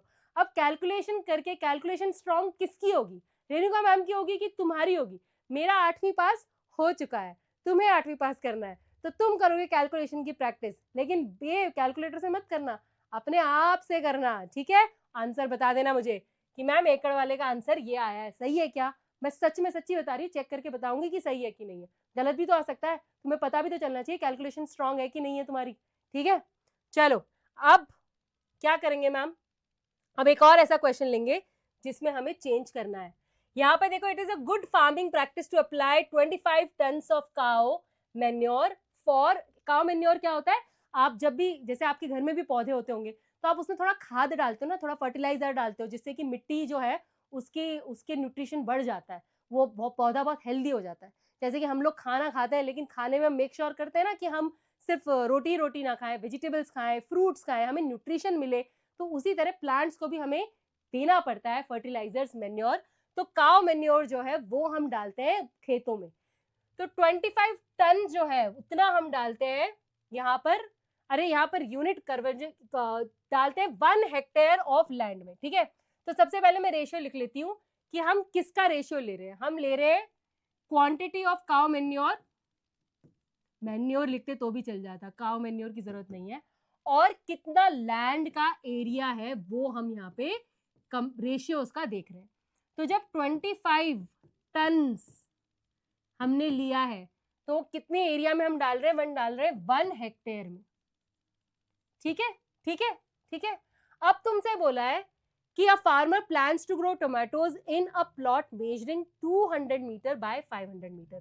तो उसका ये जो प्लॉट है ना, उसकी लेंथ ब्रेथ कितनी है, 500 मीटर और 200 मीटर। तो वो बताओ कितना मैन्योर डाले। तो सबसे पहले तो मुझे एरिया निकालना पड़ेगा। यहाँ पर एरिया क्या होता है, किसी भी एक रेक्टेंगुलर पार्क का लेंथ इंटू ब्रेथ है ना, लेंथ इंटू ब्रेथ। तो 500 इंटू 200 जब मैं करती हूँ तो मुझे मिलता है 100000, यानी कि 1,00,000। और क्योंकि यूनिट जो यहाँ पे हमें दी थी वो मीटर दी थी, तो यहाँ पे मेरे एरिया की यूनिट क्या हो जाती है, स्क्वायर मीटर। क्या हो जाती है, स्क्वायर मीटर। तो यहाँ पे मैं लिख दूंगी 100000 स्क्वायर मीटर, ठीक है। अब मैम प्रॉब्लम ये है कि ये हेक्टेयर में है और ये स्क्वायर मीटर में है, लेकिन मुझे पता है 1 hectare is equal to 10,000 square metre. तो अब मैं क्या करूंगी, तुम दोबारा से रेशियो को लिखोगे नया बना के, लेकिन मैं यहीं पे इरेज करूंगी और मैं लिख दूंगी 10,000 स्क्वायर मीटर, ठीक है, परफेक्ट है। चलो अब जो मुझे निकालना है उसे मैंने x ले लिया। अब मैं यहाँ पे करूंगी 25/10,000 is equal to x by 1,00,000, ठीक है। अब इसको कैलकुलेट कैसे करेंगे, क्या यहाँ पे क्रॉस मल्टीप्लाई कर देते हैं। अब देखो x के पास 10,000 को ले जाने की जरूरत नहीं है, क्योंकि अब हम स्मार्ट हो चुके हैं, हमें पता है वो वापस 10,000 इधर ही आएगा, क्योंकि x को मुझे करना है एक जगह अकेला, है ना, राइट हैंड साइड में उसे अकेला करना है। तो सिर्फ 10,000 1,00,000 को उधर लेके आ जाती हूँ। तो 25 into 100,000 by 10,000 equal to x। अब ये कैलकुलेशन मैं तुम्हें नहीं बोलूंगी, क्योंकि ये मैं खुद ही कर लूंगी। यहाँ से 4 0, यहाँ से 4 0, तो 250 मेरा यहाँ पे आंसर आ गया। 250 यूनिट क्या है, टन्स, क्योंकि यहाँ पे टन्स थी तो यहाँ पर भी टन्स ही रहेगी, ठीक है। तो मेरे पास आ गया 250 टन्स उसको डालना। कितनी आसान कैलकुलेशन थी ना इसमें, इसलिए मैंने फटाफट कर दी। जहाँ पे मुश्किल आएगी वहां मैं तुम्हारी स्किल्स को डेवलप कराऊंगी। चलो अब हम बढ़ रहे हैं वॉल्यूम। अब देखो इतने सवाल हमने ले लिए, तो वॉल्यूम का भी एक सवाल तो हमें लेना चाहिए ना। अब ये आ गया है, a tap takes 30 seconds to fill a box of volume 500 cubic centimetres, how much time will it take for the tap to fill a 10 litre bucket. अब इस क्वेश्चन में सबसे पहले किन दो चीजों का रेशियो हम कर रहे हैं, यहाँ पे हम कर रहे हैं टाइम का और हम कर रहे हैं वॉल्यूम का। किसका कर रहे हैं, टाइम का और वॉल्यूम का। तो यहाँ पे लिख लूं, ये हो गया कितना टाइम लग रहा है और कितना वॉल्यूम है मेरे कंटेनर का, उसका रेशियो है। 30 सेकेंड्स लगते हैं। अब यहाँ पे यूनिट ध्यान रखना सेकेंड्स है। 30 सेकेंड लिखते हैं कितना भरने में, 500 क्यूबिक सेंटीमीटर्स को भरने में, ठीक है। अब यहाँ पर मुझे बोला है कि तुम्हें ये पता करना है कि 10 लीटर्स को भरने में कितना टाइम लगेगा। तो उसको मैं x सेकेंड्स ले लेती हूँ कि x सेकेंड्स लगेंगे। अब 10 लीटर जो है उसका मुझे यूनिट करना है क्यूबिक सेंटीमीटर में। मुझे दिया हुआ है 1 लीटर जो है वो 1000 क्यूबिक सेंटीमीटर के बराबर होता है। तो 1 लीटर अगर 1000 सेंटीमीटर क्यूब या क्यूबिक सेंटीमीटर, कुछ भी बोल सकते हो, उसके बराबर है, तो 10 लीटर्स कितने के बराबर होगा, 10 इंटू 1000, यानी कि 10,000 सेंटीमीटर क्यूब, ठीक है। तो अब मैम जो है वो लिख देंगी 10 लीटर्स की जगह मेरा इरेजर पहले गंदा करेगा फिर साफ करेगा। कर दो भाई, अब तो नहीं और गंदा, बुरा मान गया यार, रुक जा यार। हाँ, दोस्ती हो जानी चाहिए मेरे इरेजर की और मेरी, अभी तक तो हुई नहीं है। चलो अब मैं लिख रही हूँ 10000 क्यूबिक सेंटीमीटर। ठीक है, अब ये रेशियोज मुझे करने हैं सेम, मेरा टाइम और मेरा volume. Time is to volume, 30 seconds by 500 cubic centimetre is same as x by 10,000। ठीक है, x की वैल्यू निकालनी है, इसको इधर ले जाती हूँ, 30 बाय 500 इंटू 10,000। ये 2 जीरो से 2 जीरो चले गए, ये हो गया 5 2 ज़ा 10 20 और मेरा x आ जाता है 3 2 ज़ा 6 00 सेकेंड्स। ठीक है, तो आपका आंसर आ जाता है 600 सेकेंड्स, बट आप चाहो तो इसको मिनट्स में भी चेंज कर सकते हो। 600 seconds is equal to 600 by 60 minutes which is equal to 10 minutes. ठीक है, तो आप अपना आंसर जो है वो मिनट्स में भी लिख सकते हो। रेशियो में यहाँ पर जब लिखोगे तो सेकंड्स में लिखोगे, लेकिन आपसे टोटल टाइम पूछा है तो टोटल टाइम आप मिनट्स में बता सकते हो कि आपको 10 मिनट्स लगने वाले हैं। और इसी के साथ हमारा जो चैप्टर है वो पबे करके हो जाता है फिनिश। रेशियो वाला ये क्वेश्चन जो आपका है प्रोपोर्शनल रीजनिंग वाला, बहुत बहुत स्कोरिंग है बेटा, बहुत स्कोरिंग है। इसमें कुछ ज्यादा दिमाग नहीं लगाना है, 2-4 छोटे छोटे टॉपिक्स हैं आपके। रेशियो आपको समझ आ गया, प्रोपोर्शनल रीजनिंग आपको समझ आ गया, सिंपलेस्ट फॉर्म आपको समझ आ गया, आपको क्रॉस मल्टीप्लिकेशन मेथड अगर समझ आ गया है तो क्या बच जाता है? सिर्फ और सिर्फ सवालों को प्रैक्टिस करना, जो हम 100% करेंगे, है ना। दूसरा कितना भी सॉल्व कर ले, जब तक खुद से नहीं करेंगे, रेणुका मैम वाली बचपन वाली गलती नहीं करेंगे, मैथ की किताब को इंग्लिश और हिंदी की किताब की तरह नहीं पढ़ेंगे, करके देखेंगे और तब हमारे आएंगे 100 में से 100। नहीं आए तो रेणुका मैम का नाम कुछ और रख देना यार, चल जाएगा मुझे। चलो मैं मिलती हूँ नेक्स्ट चैप्टर में तुम लोगों को। Bye, all the best for your exams.